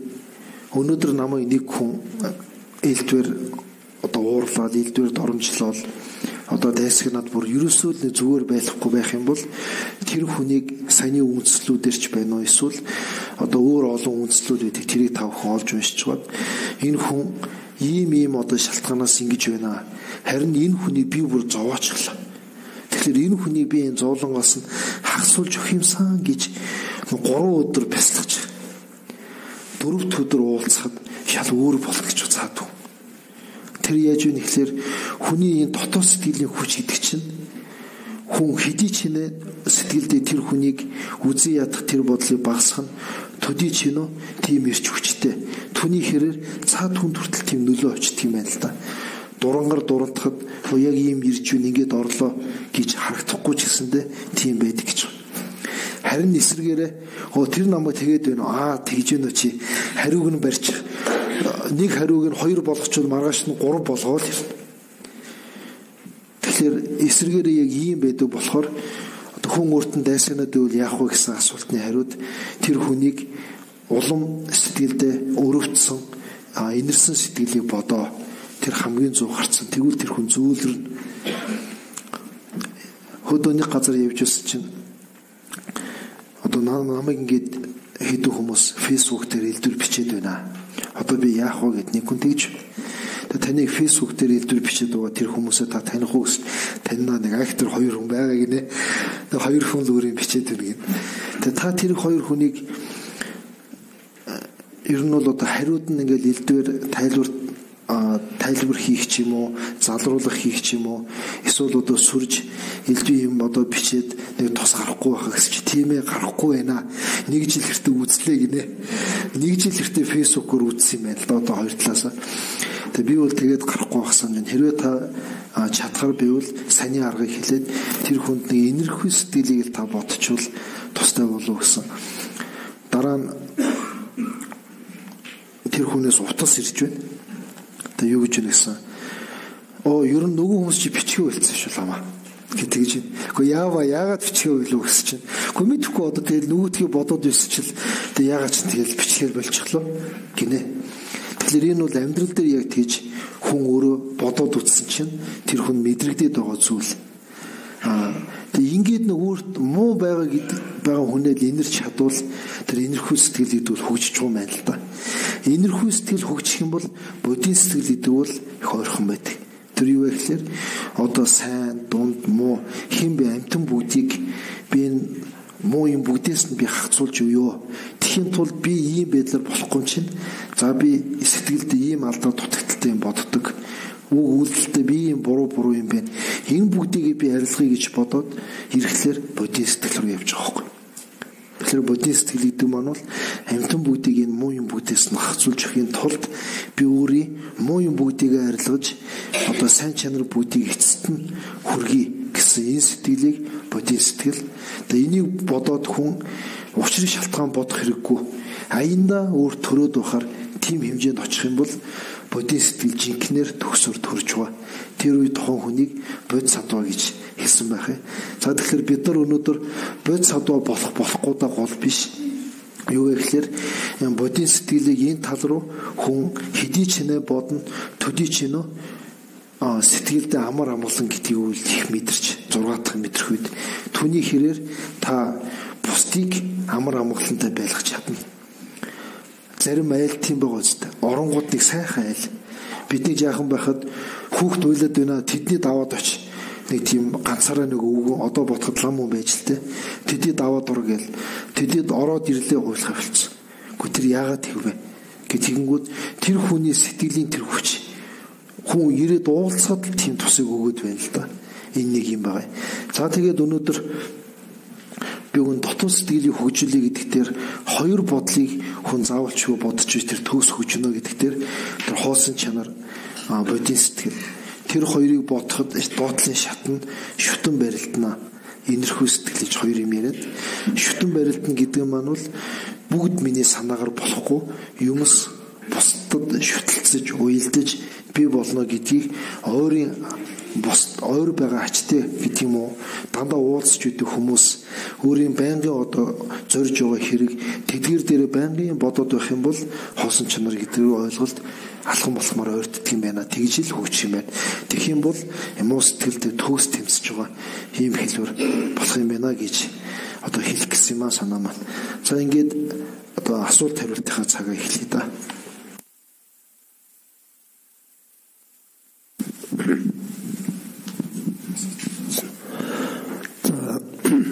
Ээжигээ уурлуулдаг хүн зовдөг гэдгийг ихэн аль болохоор уурлуулахгүй байж чадвал хүүхдийгээ зовлон нэмэлж чадахгүй гинэ. Ээж нь хүүхдээ уурлуулахгүй байл гэсэн. Тийм санаа. Ээжигээ уурлуулдаг хүн зовно гэдэг дээр яг асуугаагүй юм шиг боловч энэ хэрэгтэй үг тэнд явж байна. Тэгэхээр ээж их ачтайгээс ярьлаа шүү дээ. Ер нь бол хамгийн ачтай нээж гэж үздэг. Тэгвэл хамгийн ачтай хүнээ уурлуулна гэдэг бол одоо муу үйл гэдгээр ярих юм бол хүндтэй ордог. Ягаад хүнд гэдэг вэ гэхээр тэрний муу үр дагавар нь тэр даруйда энэ насанда боловсрч эхлээд дараа төрөлдөө ч гэсэн эдэлж гүйцэдэггүй бас тийм актер байдаг гинэ. Тийм болохоор ээжигээ уурлуулна гэдэг бол зовх шалтгаан. Яагаад вэ гэхээр хүнд. Яагаад хүнд бол өөрт нь хитрхи хачтай учраас гэсэн байдаг.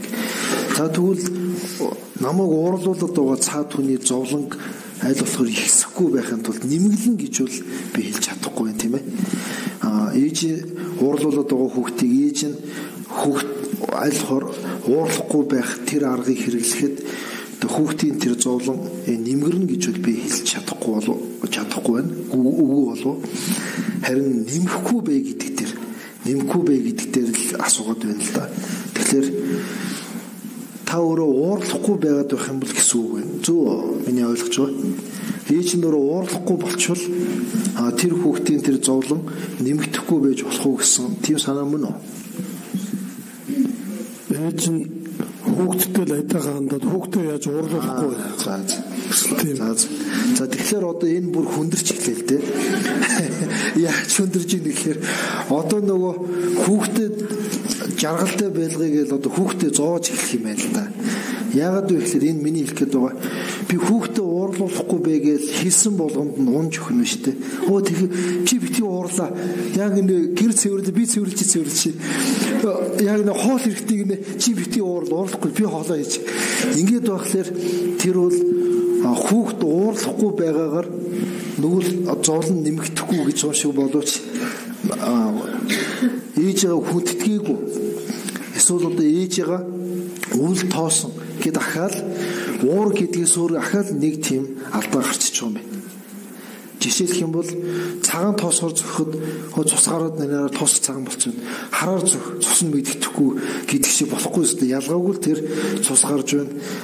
Адилхан тэр хүнд одоо толгойг нь хагалж байгаа ялгаагүй гэдэг шиг байдал нь өөр боловч тэр ялгаагүй. Тэгэхээр энэ дээр бол ээжигээ уурлуулад байгаа хүүхдэд хэрвээ болвол ээж та эхлээд өөрөө битгий уурлаа. Өөрөө битгий уурл.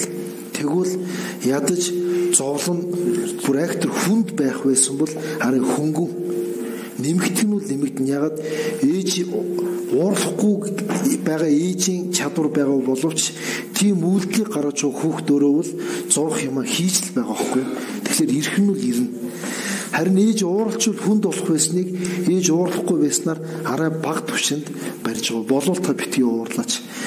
За уурлахгүй өөрөө болж хүүхдийг тэр зовлон нэмэгдүүлэхгүй байгвал ээжтэй тийм хандлага гаргаад байгааг нь болиулах тийм аргыг л ээж бодох хэрэгтэй байна.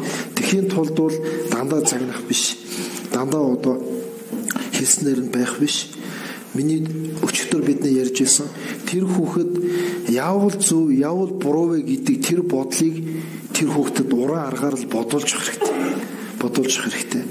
Нэг жишээ татах юм бол ээж нь өнөөдөр жоохон би эвгүй байна гэж хэлэхгүй юу те. Хүн хаяа бас жоохон ингэ толгой ирэх ч юм уу эсвэл жаахан нэг 5 мэдрэмж хүн төрөх байж. Яг тэрийг хэлэх хэрэгтэй шүү. Ээж нь өнөөдөр жоохон би эвгүй байхыг гэхэд юу сүртэй дандаа би эвгүй гэлээ гисэн ч ээжийн би эвгүй байх шүү гэсэн бодол үлдчихэж байгаа хөөхгүй.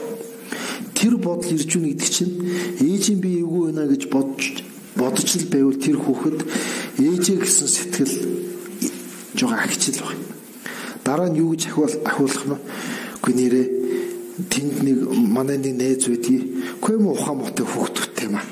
Тэг хүүхдүүд нь одоо ээжээгээ загинсар бол ээж нь бүр даралт нь ихсдэг болчихжээ гэхэд би л таны даралтыг ихсэхгүй байгаа шүү гэж хэллээ ч гэсэн тэр бол тэр хүүхдэд бас нэг юм очиж байгаа юм байна л да. Уран аргаар яг цаг үе тэрийг мэдэрч хүүхдэд бодуулах хэрэгтэй байдаг юм байна гэж хариулъя да. Өнөөдрийн ирсэн асуултаас бас та асуугаарай хаа. Муу сэтгэлтэй тэмцэхийн тулд хянах хэрэгтэй гэсэн. Яаж хийж байгаа зүйлийг хажуугаар өөрийгөө хянах вэ? Хийж байгаа зүйлд анхаарахаар өөрийгөө хянахаа болчихдог. Жишээ нь хийж байгаа зүйлийг муухай болгоход уурлан өөрийгөө хянах гэхээр гэж бодсон ч уурлаад байвал яах вэ? За. Одоо яаж хянах вэ гэж юм байна тийм ээ? Яаж хянах вэ? За жишээлх юм бол та бүхэн одоо энэ юм сонсоод сууж байна. Яриа сонсоод. Тэгэхээр яг энэ үеэр аваад үзэх юм бол за би одоо нэг сэтгэлээ төвлөрүүлээд энийг би хэрэгжүүлж өөрийн гэр бүл болон өөртөө дэвшил гаргаж сайн сайхан бий болгоё. Тэхийн тулд би хэрэгжүүлэх хэрэгтэй. Тэхийн тулд би сонсох хэрэгтэй. Тэг сонсон шүү. Би яг тийм сэтгэлээр сонсож байна уу гэж өөрийгөө хянаа да. Би өөр ямар сэтгэлээр сонсож байна гэхээр би хоёуланг 50-50 болгочвол сая таны асуусан алдаа гараад байгаа маа. 50-50. Сэтгэлийг 100% гэж бодоход 50-50. Жишээлх юм бол хүн ингэж штэ. Энийгээ хийдэг юм уу гэтэл тэр нь орхитол, энийгээ хийдэг юм уу гэтэл нэг нь орхитол байна гэдэг шиг. За тэгвэл хоёулангийн зэрэг хийх гэдэг шиг зэрэг хийх болохоор зөндөө юм байдаг түн шиг сэтгэлд эхлээд би энийг нэг яг ийм сэтгэлээр хийн шүү гэж бодцоод нөгөө юм хийж явахдаа та ихэнх үед одоо би ихэнх үед гэж наарах хэлээ. Ихэнх үед тухайн бодж исэн юм 2 секунд завсарлаад би ямар бодлоор хийж ийнэ гэд бод. Тэгээд болоод хянахаа түр болоод нөгөө юм хий. Дундуур нь үе оруулж хянда ихэндээ.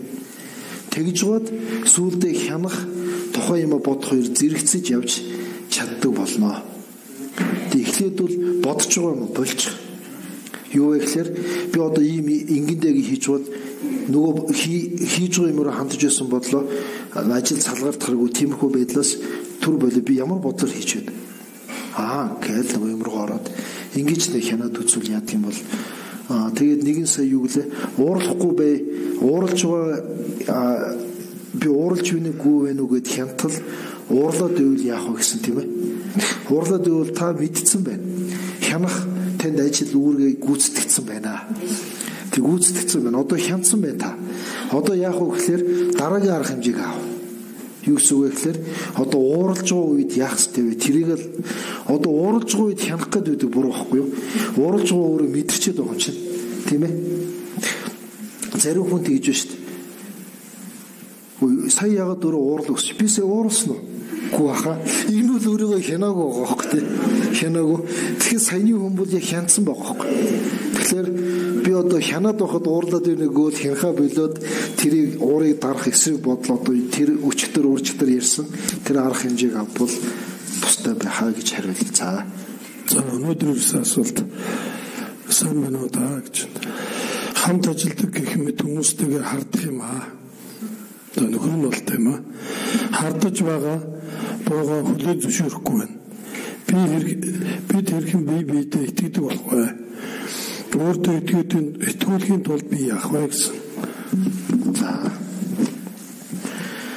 Гэр бүлийн хамгийн аз жаргал одоо эрхэм аз жаргал юу вэ гэд сургуулийн хүүхдүүдээс асуухад янз бүрээр хэлдэг юм билээ. Тэгээд гарцаагүй одоо гэр бүлийн аз жаргал бол тэр харилцаа ойлголцдог тийм уур амьсгал байх бол гэр бүлийн аз жаргалтай. Гэтэл ойлголцохгүй байх. За тэгээд нэг нэгийг хардах ч байна уу? Энэ бол бас хэцүү одоо тэгээд яагаад хэцүү гэхээр цаад хүний бодлыг өөрчлөн гэдэг бол хэцүү байхгүй юу? Жишээ нь би өөрийнхөө бодлыг өөрчлөх хэцүү байгаа ч тийм. Тэгвэл өөр хүний бодлыг өөрчлөн гэдэг тэрнээс хэцүү. Ийм болохоор жаа хэцүү гэдэг. За тэгвэл одоо хамт ажилладаг хүнтэй намайг хардаад байна. Би тэрийг яаж тийм бишээ гэдгийг ойлгох вэ гэдэг дээр ер нь бол та эхлээд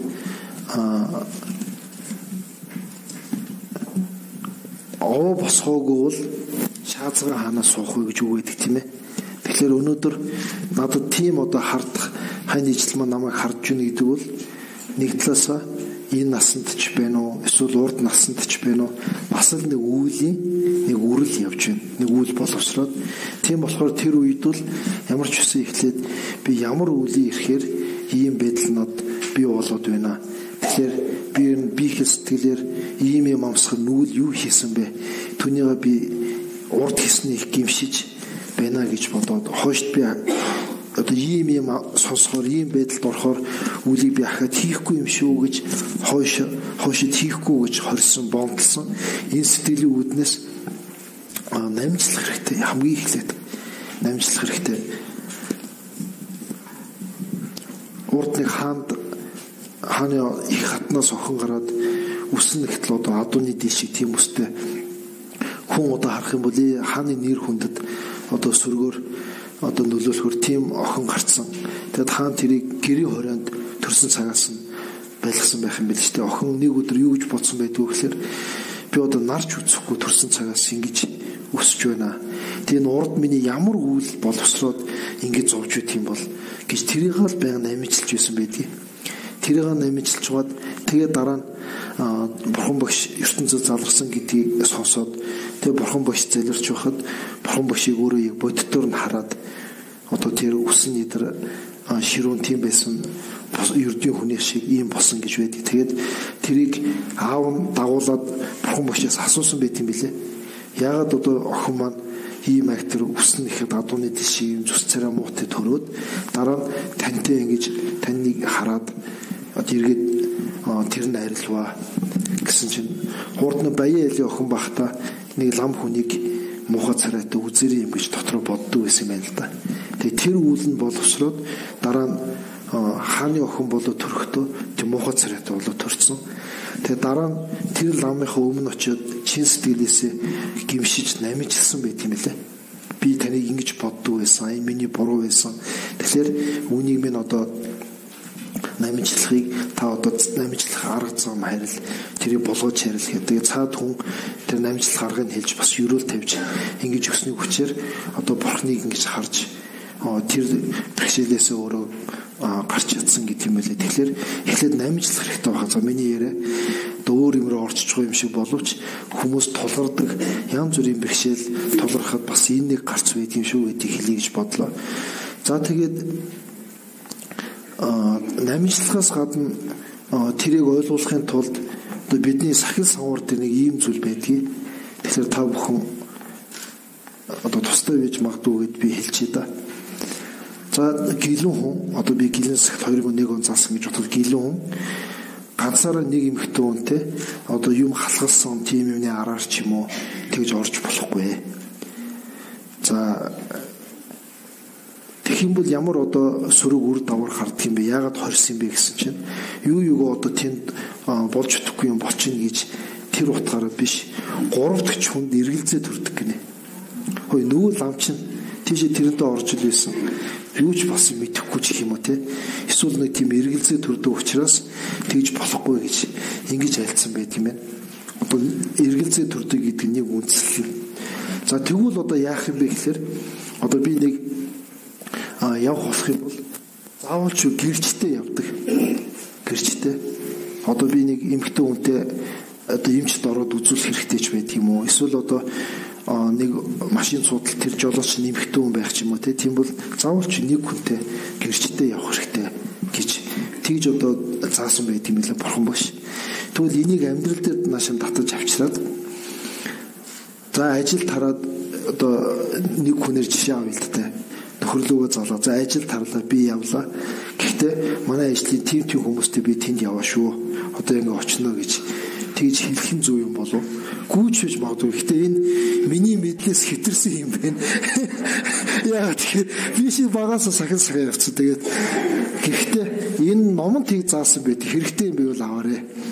Тэгэхгүй би одоо ажил тараа харж ин гэтэл одоо ажлынхаа нэг хүнтэй төхөөд бууч идрээ явж итэл нэг нөхрийнх нь найз юм уу таны ихнэр чинь тийм үнтэй машин цуцсан явж итэл тэгээ сонсоход яг хар төрж байгаа байхгүй юу. Тэнгүүд наан нь одоо хилцсэн байхад дараа нээзэд таны ихнэр чи тэр хүнтэй машин цуцсан явж илэг тарин тэмээ над руу ярьсан төхөөд буусан гэсэн ийм одоо юу иртгэл юм байна л да. Номонд бол яг энэ талаас нь ингэж хэлсэн байт. Айгүй хүнд асуулт тэр хүн тусуулъя гэсэн сэтгэлээр их хүч гаргалаа шүү. За хэд гэмшиг намайг гулцгар зураггүй байдал өргөд байх юм биш үү? Хэд юу гэнэ? Хэд гэмшиг гэмшиг. Хэтэрхий гэмшиг намайг гулцгар зураггүй байдал өргөд байх юм биш үү? Магадгүй айцтайгаа тэмцэж чадахгүй байдалд ороод байх юм биш үү гэсэн. За. Гэмшиг нь холцгор. Гэмшихгүй байгаа зөрөгтэй л гэдэг юм тийм ээ. За тэгэхээр тэр тийм биш баха. Жишээ нь хүн муу юм ичээд гэмшихгүй бол тэр хүн муу юм болж чаддгүй гинэ. Яагаад тэгэхээр нэг хүн ажил хийж байхад наа чи буруу байна гэхэдгүй зөв гэсэн бол одоо хүчээр боловцсон ч гэсэн дотор минутер зөв байсан юм аа гэж салахгүй үстэй тийм ээ. Нэг юм хийж бод наа чи зүг гэдэх дурггүй энэ буруу. Яг ч буруу шүү гэчлээр нэг хиймээргүй эсвэл тэр хүн тэрийг засыг болио өөрчлөе гэж хүн боднод тэгэхээр гимшихгүй бол ерөөсө тэр засардгүй юм байна. За тэгвэл одоо нэг тэр хүний одоо асуусан хүний сэтгэлд байгаа нэг эргэлзээ гимшээд онгууд улам би зөрөггүй болоод байна гэдэг бас тийм биш ээ. Энэ яагаад гимшин гэдгээ та буруу төсөөлөд магадгүй буруу хийгээд байна. Юу вэ гэхээр сайн мичэд гимшээд ивэл тийм ээ. Сайн мичэд гимшээд ивэл магадгүй зөрөггүй болох. Яагаад тэгэхээр Нэг зөв юм бэтлаач зөв уг нь бол зөв юм байдаг тэрийг хийчихэд за би юу гэж юм хийвэ ч гэх юм уу. Ингээд авах юм бол ямар ч тийм өөрийн нэг ирч хүчгүй болж хувирах байх. Харин буруу юмд гимшиж яг төгс утгаар нь гимшиж чадвал улам зөв юмд ирч хүчтэй болдог. Улам зоригтой болдог. Энийн нэг жишээ юу вэ гэхээр зарим хүн одоо үхэн гэхээс айдаг тийм ээ. Зарим хүн үхэн гэхээр айдаг. Эний нэг одоо амьдрал дээр болсон юм дээр би Монгол орноо хамгаална гэж бодоод Монгол орноо гэж бодонгоо тэр хүн одоо сумны өмнө ордог одоо дайн тулаан зөндөө жишээнүүд байна тийм үү. Хүн ганц өөрийгөө гэж бодохоор үхээс айдаг. Тэгэхээр миний хэлэх гээд байгаа санаа юу вэ гэхээр хүн зөв имийг хэдий ч нэ Монгол улсынхаа төлөө өөрийн одоо гэр бүл тэдгэрийнхээ төлөө ээж хүний эрдмийг номонд ингэж хэлсэн байх юм.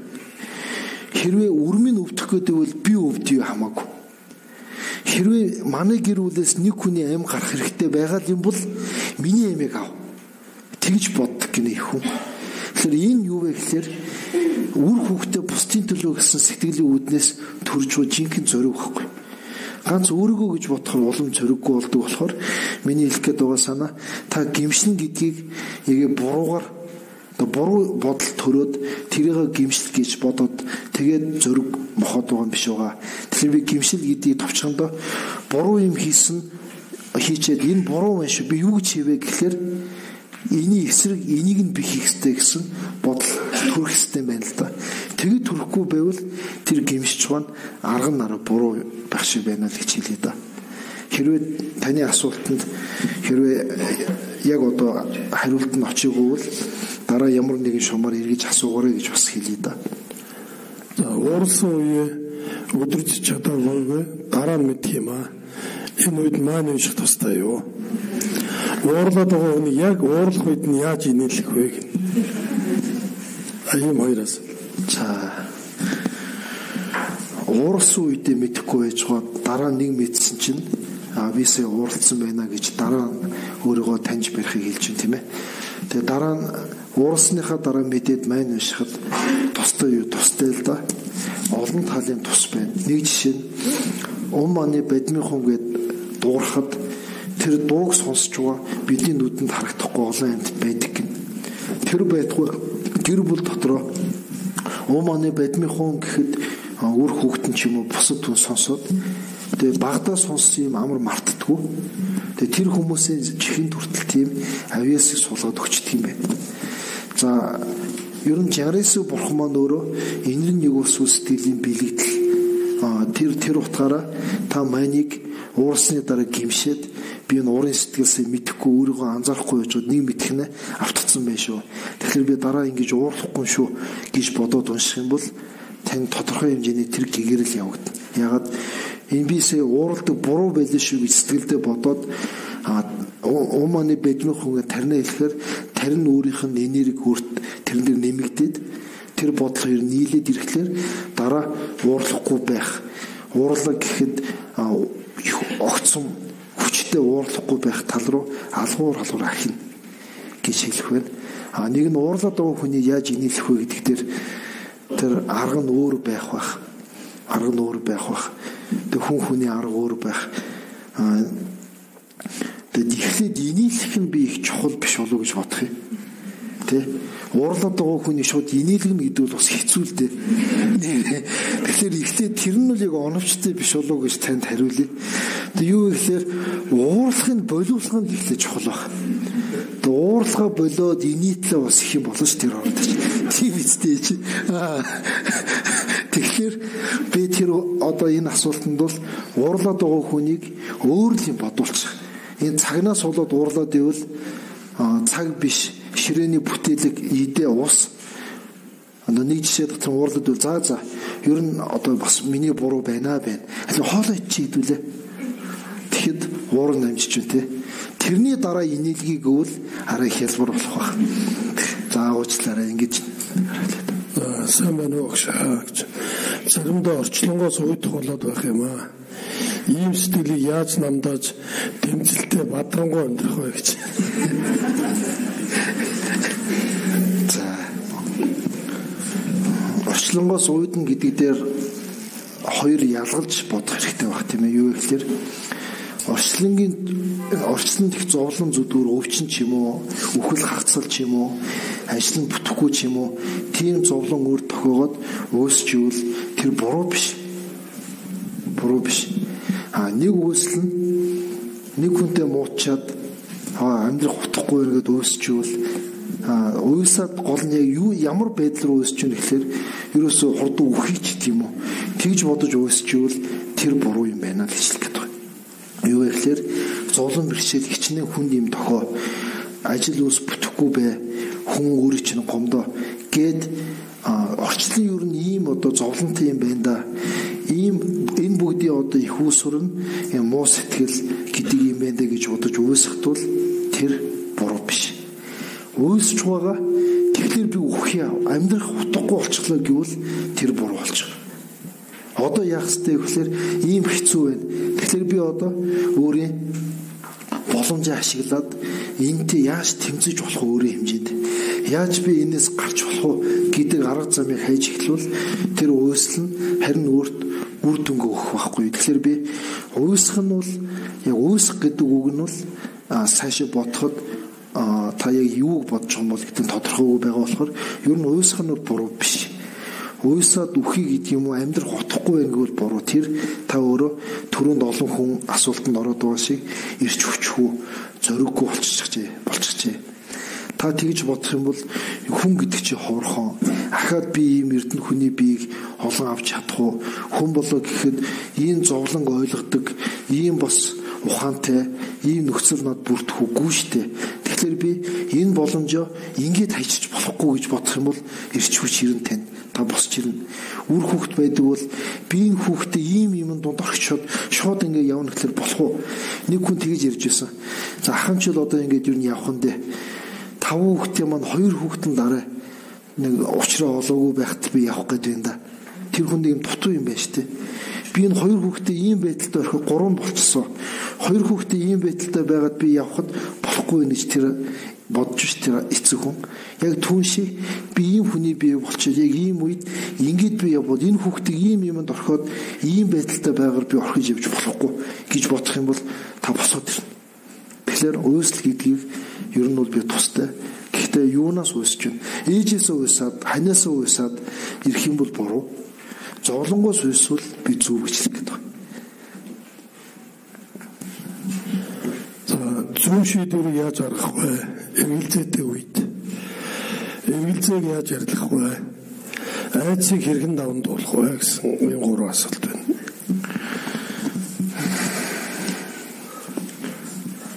Зөв шийдвэрийг яаж гаргах вэ? Тулгамдсан сандарсан үед. Энэ яг ерөнхийд нь ингээд хэлэхэд бас хэцүү санагдаж байна. Жишээ нь асуудал өөр байдаг тийм ээ. Өөр. Тэгээ тэр бүгдэд шийдвэр гаргана гэхэд өөр сонголтууд байдаг. Гэхдээ бидний үзсэн номонд юу гэж ялсан байдаг вэ гэхээр даруйда тустай, ас хиттэй тустай, өөр тустай, бусдад тустай тийм сонголт харагдвал хамгийн түрүүнд тэрийг сонгоо. Тэр хамгийн зөв шийдвэр. Даруйда тусгүй байсан чи алстад тустай бол яг дараагийн удаа сонгож болох нэг сонголт. Даруйда тустай энэ алстаа муул тэр сонгож болохгүй. Тэр шийдвэр буруу гэж ингэж үздэг. Үрд ганц тустай боловч бусдад хор уршигтэй бол тэр буруу. Бусдад тустай боловч надад хор уршигтэй бол би тэр хор уршиг даван тулж чадхаар байвал сонго. Чадхааргүй байвал тэр бас буруу гэдэг. Тэг яагаад тэгэхээр нэг сайн хүн болоод хүнд юм өгөөл те. Тэгсэн маргаашаас би юу хэрэггүй юм өгөө. Уцтай би 2 юм өсөв нэг нь авмаар байна гэж яриад тэгэхээр тэр одоо сонголт нь буруу байсан байхгүй юу? Буруу байсан. Тэгэхээр ингэж одоо айлцсан байдаг. Ерөнхийдөө би нэг ийм л хариулт хэлье да. За тэгээд самдарсан үе зөв шийдвэр гаргахад яг энэ зөв гэж би санийхаас өөр бүгдэд харахаар юм бол хэлж мэдэхгүй. Гэхдээ тустай нэг санаа хэлэхэд бол яг самдарсан үед хүн шийдвэр гаргахдаа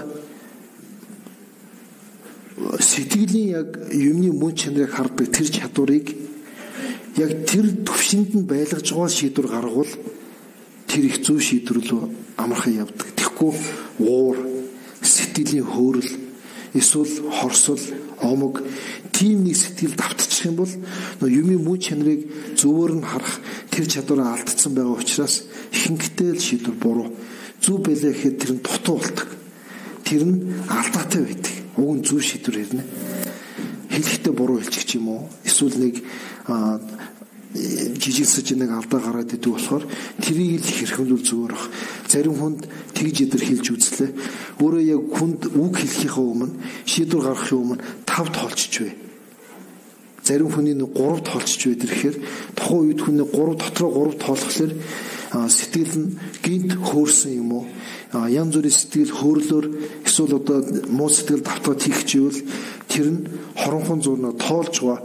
Тэр тоолж байгаадаа буруу сэтгэлээ сарнаад бас нэг зөв төвшөнд очичваад шийдвэр гаргах бас юм тустай юм болов уу гэж зарим нэг хүнд хэлж үзсэн. Тэр нэрээ тустай байна гэх юм. Миний хувьд бол заримдаа толгомцсон хэцүү юм болоход ямар эмдээгээд сайхан амьсгаа хүн авч чад нэг боддог. Ерөөсө бууж өгөхгүй бол бас дотроо салбирдаг. Гэтэ энэ бол мохор сүжиг гэдгээс илүү бурхтын айц юмыг хүртий.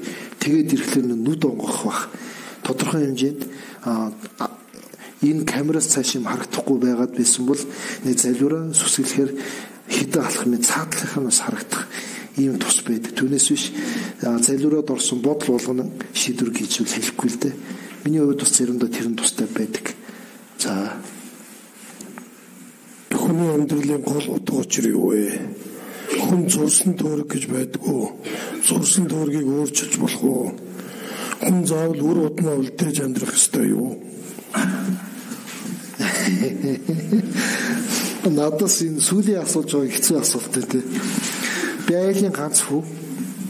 Тэгээд ээж маань олон жил аавынхаа удмыг чи тасаллаадаа л гэдэг гэсэн. Тэгээд би өөрөө сахил самаар залаад ингээд явхлаар одоо ганц хүн сахил залаад явхлаар тэгээд удам тасарна гэж байна л да. Тэгээд хүн мөр удмаа үлдээж амьдрах ёстой юу гэвэл тэр үгүй бахаар л хариулъя.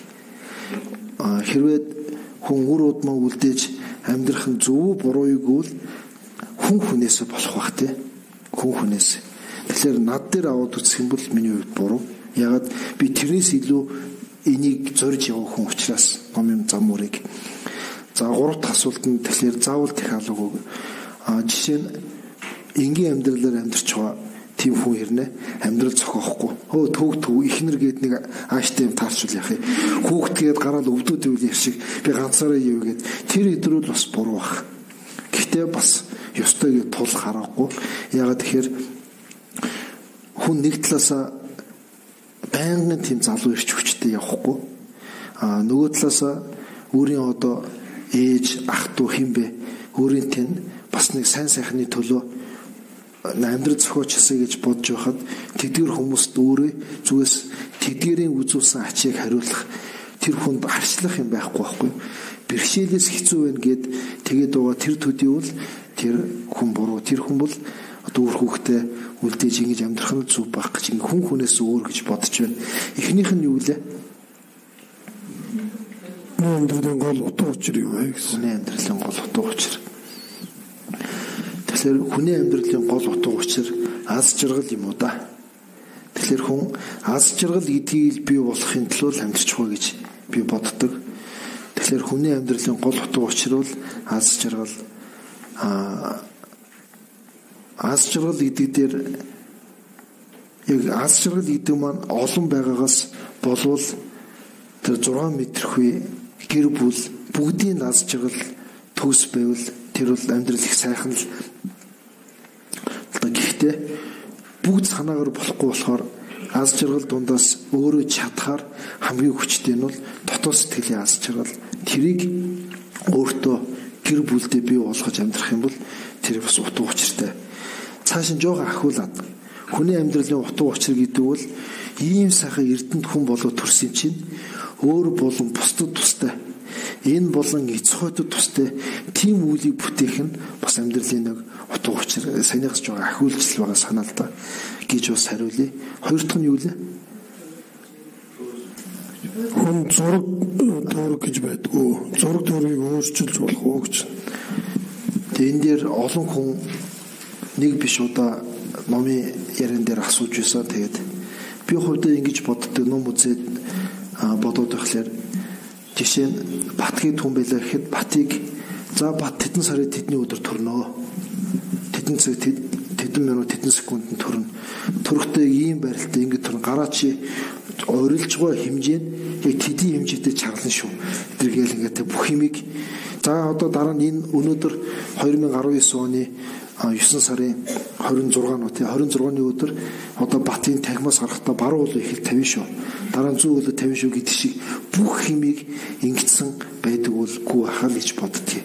Гэхдээ хүн төрхөөсөө эсвэл урд насандаа энэ насанд тэдэн насандаа тийм юм амсахаар үйл нь боловсроо төрсөн бол тэр нь магадгүй хүмүүсийн яриад байгаа тэр төөрөг гэдэг нь болчиход байна шүү. Тэгэхээр үйл нь боловсроо тэдэн насанд тийм үр тохионо гэдэг сайн муу юу ч бай. Тийм үйл боловсрцсан байгаа цагт бол тэр юу ч буцааж чадахгүй байхгүй. Жишээ нь онгоцон суугаад явцсан бол тэр хүн зүгээр байх байтал янз бүрийн садарал онгоцноосоо хоцроод тэр нөртөн тохиолдчих юм уу? Жишээ нь Кенес онгоцны осол болоход Грекийн нэг хүн тэр онгоцонд хамгийн сүүлийн зурчигчдыг гүйсээр байгаа л тэгэл оруулаагүй ш тийм ээ. Оруулаагүй. Тэгэд тэр хүн би орох ёстой гэдээ бүр орилоод хэрэлдээд гуугаад тэр одоо хаалга хаасан. Өөр нь хаагаагүйсэн шүү дээ. Юм л дууж хурааж орч манайхаар бол шууд дарга уцтал орч байсан байхгүй. Тэгэхэд тэр хүн орч чадаагүй үлдээд ганцаараа амьдулсан шүү дээ. Тэгээд тэр хүн цай уугаа сууж донгоц юунаас гарчлаа байлээ. Хяналтаас гарчлаа гэд тэрийг сонсоод айсан гэж байгаа юм. Тэгэхээр энэ юу хэлэх гээд байна гэхээр тэр хүн тэдэн насан тийм тохион гэдэг юм боловсрчлаар наа ямар ч юм бэ ингээл тэрлүүл яваад өгд юм бэ. Боловсроогүй олон юмыг бид өөрсдөө боловсруулж өнөөдөр би ямар юм бодож ямар үйлдэл хийж байна тэр дараагийн имийг нөхцөлийн бүрдүүлж одоо зураг гэж ярьдаг бол тэрийг зурж үйдэг юм байна л гэж боддгийг. Нэг жишээ авахт бол за хүн 30 наснда тийм болохоор үйл боловсроод 70 наснда тийм болох үйл боловсрцсан байвал тэр нь гарцуу боловсрцсан учраас гарцуугүй өөр тэрх байхад тэр хооронд сайн муу янз бүрийн имийг би өөрөө нөхцөлийн бүрдүүлж юу амсах уу сайн муу юу идэх үү гэдгийг өөрөө л хийж явдаг юм болов. Энийг өнгөрсөнд ямар явсныг өөрийгөө хараа шинжээ. Ирээдүйд ямар явхаа сэтгэлээ ажиглаж шинжээ гэж ингэж айлцсан байдгийг. Тэгэхээр маргааш нөгөөдөр танд юу тохиож болох вэ гэдгийг та өөрөө бодлоо ажиглал. Буруу юм бодвол тагуул юм тохион штэ. Зөв юм бодоод ивэл тань сайхан ядаж муу юм тохиох гэх юм уу тагуул юм тохиолдох муу зовлон идэх тэрний нөхцөл нь бүрдэхгүй юм байна. Тэгэхээр энэ дээр би хоёр талтай хариулж давчтаа. Юу гэхээр заяа төрөг гэж байдгүй гэхэлэр бүх юмыг анханаас нь зурчаад тэр зургийн дагуу бид алхаа гişиг бүх юм явж байгааг хэвтүүл хэцүү үгүй. Зарим тийм юм байдаг. Тэгэхээр бид одоо юу гэж би ямар заяа төрөхтэй вэ тэрнгээрээ болгоо гэд ингээд өөрийгөө хаях биш тийм ээ. Хаях биш. Маргааш ирээдүйн сайн сайхны төлөө хүн яг одооноос байнгын тэмцэж муу юмтэй тэмцэж сайн мэтлөө явах юм бол 30 насны тохиох тэр юм муу юм байвал одоо сайн үйл хураагаа тэмцээд зөв яваад авах юм бол тэр муу юм зовлон амсан л да гэхдээ хөнгөн байдаг гинэ. Хугацаанд богинохон байдаг гинэ. Тэгэхээр одооноос хүн өөрөө л одоо маргаашийн зураг өнөөдөр зурж явна гэдэг дээр л хүн бодлоо сэтгэлээ тийш нь хандуулаад явах юм бол гарцуугүй амсах тийм зураг тавилан гэдэг байгаа юм тохиолдож муу юм нь хөнгөө сайн юм нь улам сайхан болох юм тустай гэж бас би боддог, итгэдэг. Тэрний дагуу өөрөө чадлаараа тэгж хичээж явдаг юм аа. За ингээд сүүлийн асуулт залж байгаа. За хүүхдийг хүмүүжүүлэхэд өөрийнх нь хүслийг дарж хорж дуулууртай байлгаснаар гөлгөр гэхдээ хүмүүжлтэй хүн болох. дураар нь байлгаж эрхлүүлснээр ирмэлзэлтэй зорилготой боловч хүмүүжлгүй хүн болох хоёрын аль нь үн цэнтэй байх вэ гэж. Энэ ширээний өнцгөр бол хоёр тал руу унцглаа да. Тэ уг нь энэ хоёрын голдлог нь явуулсан бол тэр юу вэ гэхээр хүүхдийг төрсөн цагаасаа сайн имийг ихэнхийн одоо төрмөл биш бол өөрт нь суулгаж хөвшүүлж өгөх хэрэгтэй. Муу сэтгэл гэдэг ихэнх төрмөл байдаг. Гэхдээ олдмол тийм үү авьяасч бас байдаг. Тэгэхээр хүүхд хүмүүжүүлэхэд муу сэтгэл нь аль нь их вэ? Сайн сэтгэл аль нь тутан үг вэ гэдгийг аав ээж сурган хүмүүжүүлэгч хүмүүс тэрийг чадвар мэдрээд тийм болцсон олдохгүй ч гэсэн тэр хоёрыг л хоёулыг нь орхихгүй явах хэрэгтэй мэй. Тэгэхээр сайн чанарыг хөгжүүлнэ гэдэг дээр тэрийг орхиод ганц мууган дарамт хүчнэ гэж явахлаар гүлгэр болгох шиг. За сайн чанарыг хөгжүүлнэ гэдгийг гол дагнаад мууг нь одоо засаж залруулна гэдгийг хайчихлаар уг нь бол өөртөө итгэлтэй ирмэлцэлтэй юм шиг боловч тэр хүн бусдыг хүлээн зөвшөөрөхгүй энэ тал руу унчаад байх шиг байна. Тэгэхээр хоёулангаас нэмийг энэ нэрийг нэгийг хоцрохгүй хоёуланг л авчих хэрэгтэй юм байна. Хэрвээ болдвол хүүхдийн онцлог ийм сондгой байна л да тэгш биш. Юу гэхээр муу чанар нараа баг байвал муу чанарыг дарах хүмүүжлийн одоо тэнд хандсан аав ээжийн хэлэх хүү хандлага арай баг. Сайн чанар нь их тутмаг байвал тэрийг хөгжүүлэх нараа их ч юм уу. Тийм байх хэрэгтэй байна. Хүүхд бүгдийг уулзах боломжгүй тийм байвал хоёулангийн хүсдэг байна гэж би хэлэх гээд байгаа юм. Тэгэхээр энэ хүүхдийн хүмүүжил гэдэг бол аав ээж хүний бас л нэг бэрхшээл. Одоо энгийн хүмүүсийг хэлээд байгаагаар толгойн өвчин байна. Толгойн өвчин. Сүүлдээ зүрхний өвчин гэж хэлэх байхаа гэж бодоод байгаа. Толгойн өвчин дараа наагур ярьж байгаа. Тэгээд олон жилийн дараа зүрхний өвчин гэж хэлэх вэ. Тэгээд энэ дээр миний боддог нэг зүйл бол аав ээж хүн нэг юмыг тооцохгүй байна. Саний ярьсанс гадна нэг юм юу гэхээр ингээл завгүй үр хүүхдэд цаг гаргаж чадахгүй гэж өөрсдөө бодоод тэгэл одоо хүүхд маань ингэж би цаг гаргаж чадахгүй нэ гэдэг боловч хүний биеэр хийх юм бол өдөрт хэмжээтэй байхгүй юу? Сэтгэлээр бодох бодол сэтгэлээр хийх үйл бол хязгаарахгүй. Хичнээн имийг амжуулж чаддаг. Тэгэхээр аав ээж хүн хүүхдтэй нэг уулзаад өнгөрөхөд айхтар хүн гэрхэн хүн хүүхдийг энэ хүүхд тэгсэн байна. Энэ хүүхд ингэж үн гэдгийг ажиглаж чадж штэ. Тэгвэл хүүхдийн бодлого ухаанаа ажиллах хэрэгтэй байхгүй бид. Одоо хүүхд хүмүүжүүлэхэд ухаанаа ажиллуулж биеэр хичнээн амжихгүй байлаа сэтгэлээр амжина. Энийг л би тооцох хэрэгтэй байна. Тэгээд тийшээ бодож энэ хүүхднийг энэ жоохон болохгүй юм да гэдгийг л яаж үн гэдгийг сайн ажиглал. Нэг уулзаад өнгөрөхдөө маш сайн төвлөрч ажиглаад хаяа уулзахдаа тийм байх үгүй вэ гэдгийг ярилцаж эсвэл бусдаас үйлдэлийг нь асуу сургалж нэг юм жишээ байна. За энэ харцсан нэг юм болчихчтой энэ нэг юм болсон байна да гэж бодоод нэг хүүхдийг та найзуудаас нь тэр тэгж гэнэ үү гэхэлэр тэгж байна. За нэлээд батлагдчих штэ. Дараа нь өөртөө уулзаад үгүй юу нэртэд нэг гэсэн чи гэж тойруулаад яг нэг юм хатгаал асуухад мэдэгддэг байхгүй. Тэгэхээр ямар ч байсан хүүхдтэй хандсан ажиглаж сайн бодож тийшээ санаа тавиад байх юм бол хорхон зурвуулсан ч гэсэн аваад гэрээдээ явж хорон ч гэсэн уншина. Миний хүүхд ингэж байгаа юм байна. За алдааг нэг мэдээд авцсан бол тэгэл бодож хэлж шүү дээ. Энийг яаж засах вэ? Засах. Хүний ухаан гэдэг бол агуу байхгүй. Ухаанаар юм шийтгэхэд амар. Биеэр бүх юм шийтгэхэд хэцүү. Тийм биз дээ, тэ. Тэгэхээр аав ээжүүд ингэж хандах юм бол миний саний хэлж байгаа муу талыг нь дарах, сайн талыг хөгжүүлнэ гэдэг хоёулын тэнцвэртэй байдлаар авч явж чадах юм болов уу гэж би боддгийг. За ингээд сүүлийн асуулт гэсэн болохоор ингээд номын маань цаг дүүрч байна. За бүгдээрээ 3 өдөр миний хувьд бол их сайхан байлаа. Яагаад вэ гэхээр энэ цаг минутанд бид өөр нэг юм хийж байсан бол энэний дэний үр дүнтэй байхгүй байсан байхаа л гэж бодож хамгийн наандаж. Тийм болохоор энэ боломжийг бүрдүүлж гисэн одоо Сумади Гэрдэ төвийн номын нөхдөд бас их баярлалаа. Түүнээс гадна Шинэ Монгол Эрдмийн хүрээлэн за тэгээд манай гал удрахах тосоо захирал энэ хамт олон хүмүүс одоо байнгын одоо бидний энэ боломжийг бий болгож бас дэмжиж байдаг. Тэгэхээр энэ байр сав бүх юмд бас нөхцөл бүрдүүлж гисэн энэ хамт олондоо бас баярлалаа.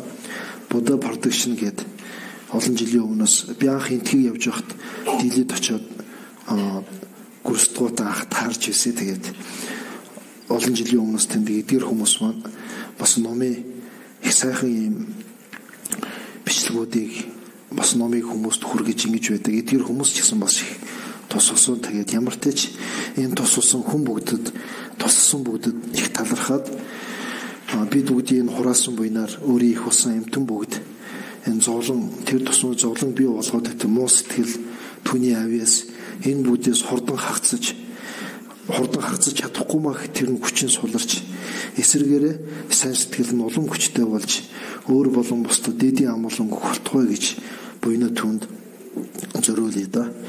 Jambal Bave Chetare Chemba Dang Kundu Sambo Deyan Devshen Deda Kunje Jeso Daglo Charakewa Deda Tamje Ravdo Dusam Shewe Jawa Tamje Jengowa Kanda Chot Wawan Tashen Giwe Zawa Digon Jan Sambo Juj Ravdo Ngobora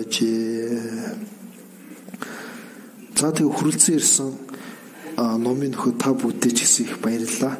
Зарим хүн бол 3 өдөр гурууланд нь ирлээ. Тэгээд энэ 3 өдөр амжаагүй ч гэсэн 2 өдөр 1 өдөр ч гэсэн бэ холоос ийм их төвчрийн дунд бас цаг гаргаж зүтгэл гаргаж ирсэн та бүгдээ бас их баярлалаа. Ингээд дараа номын цаг зөндөө бид нар уулзах юм боломж гарна.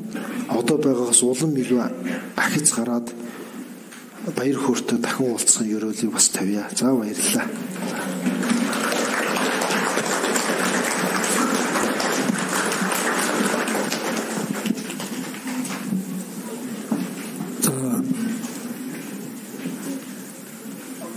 Сарын 29-ны 12 цагт Сомали гэрдэд ус багшд айлтгсны дагуу хүүхдийн урлан бүтээгдэхүүнд насны авшиг одоо багш маань хайрлах юм аа. Тэгэхээр та бүхэн өөрсдөө мөрлөн ирээрээ 12 цагаас 9 сарын 29-ны 12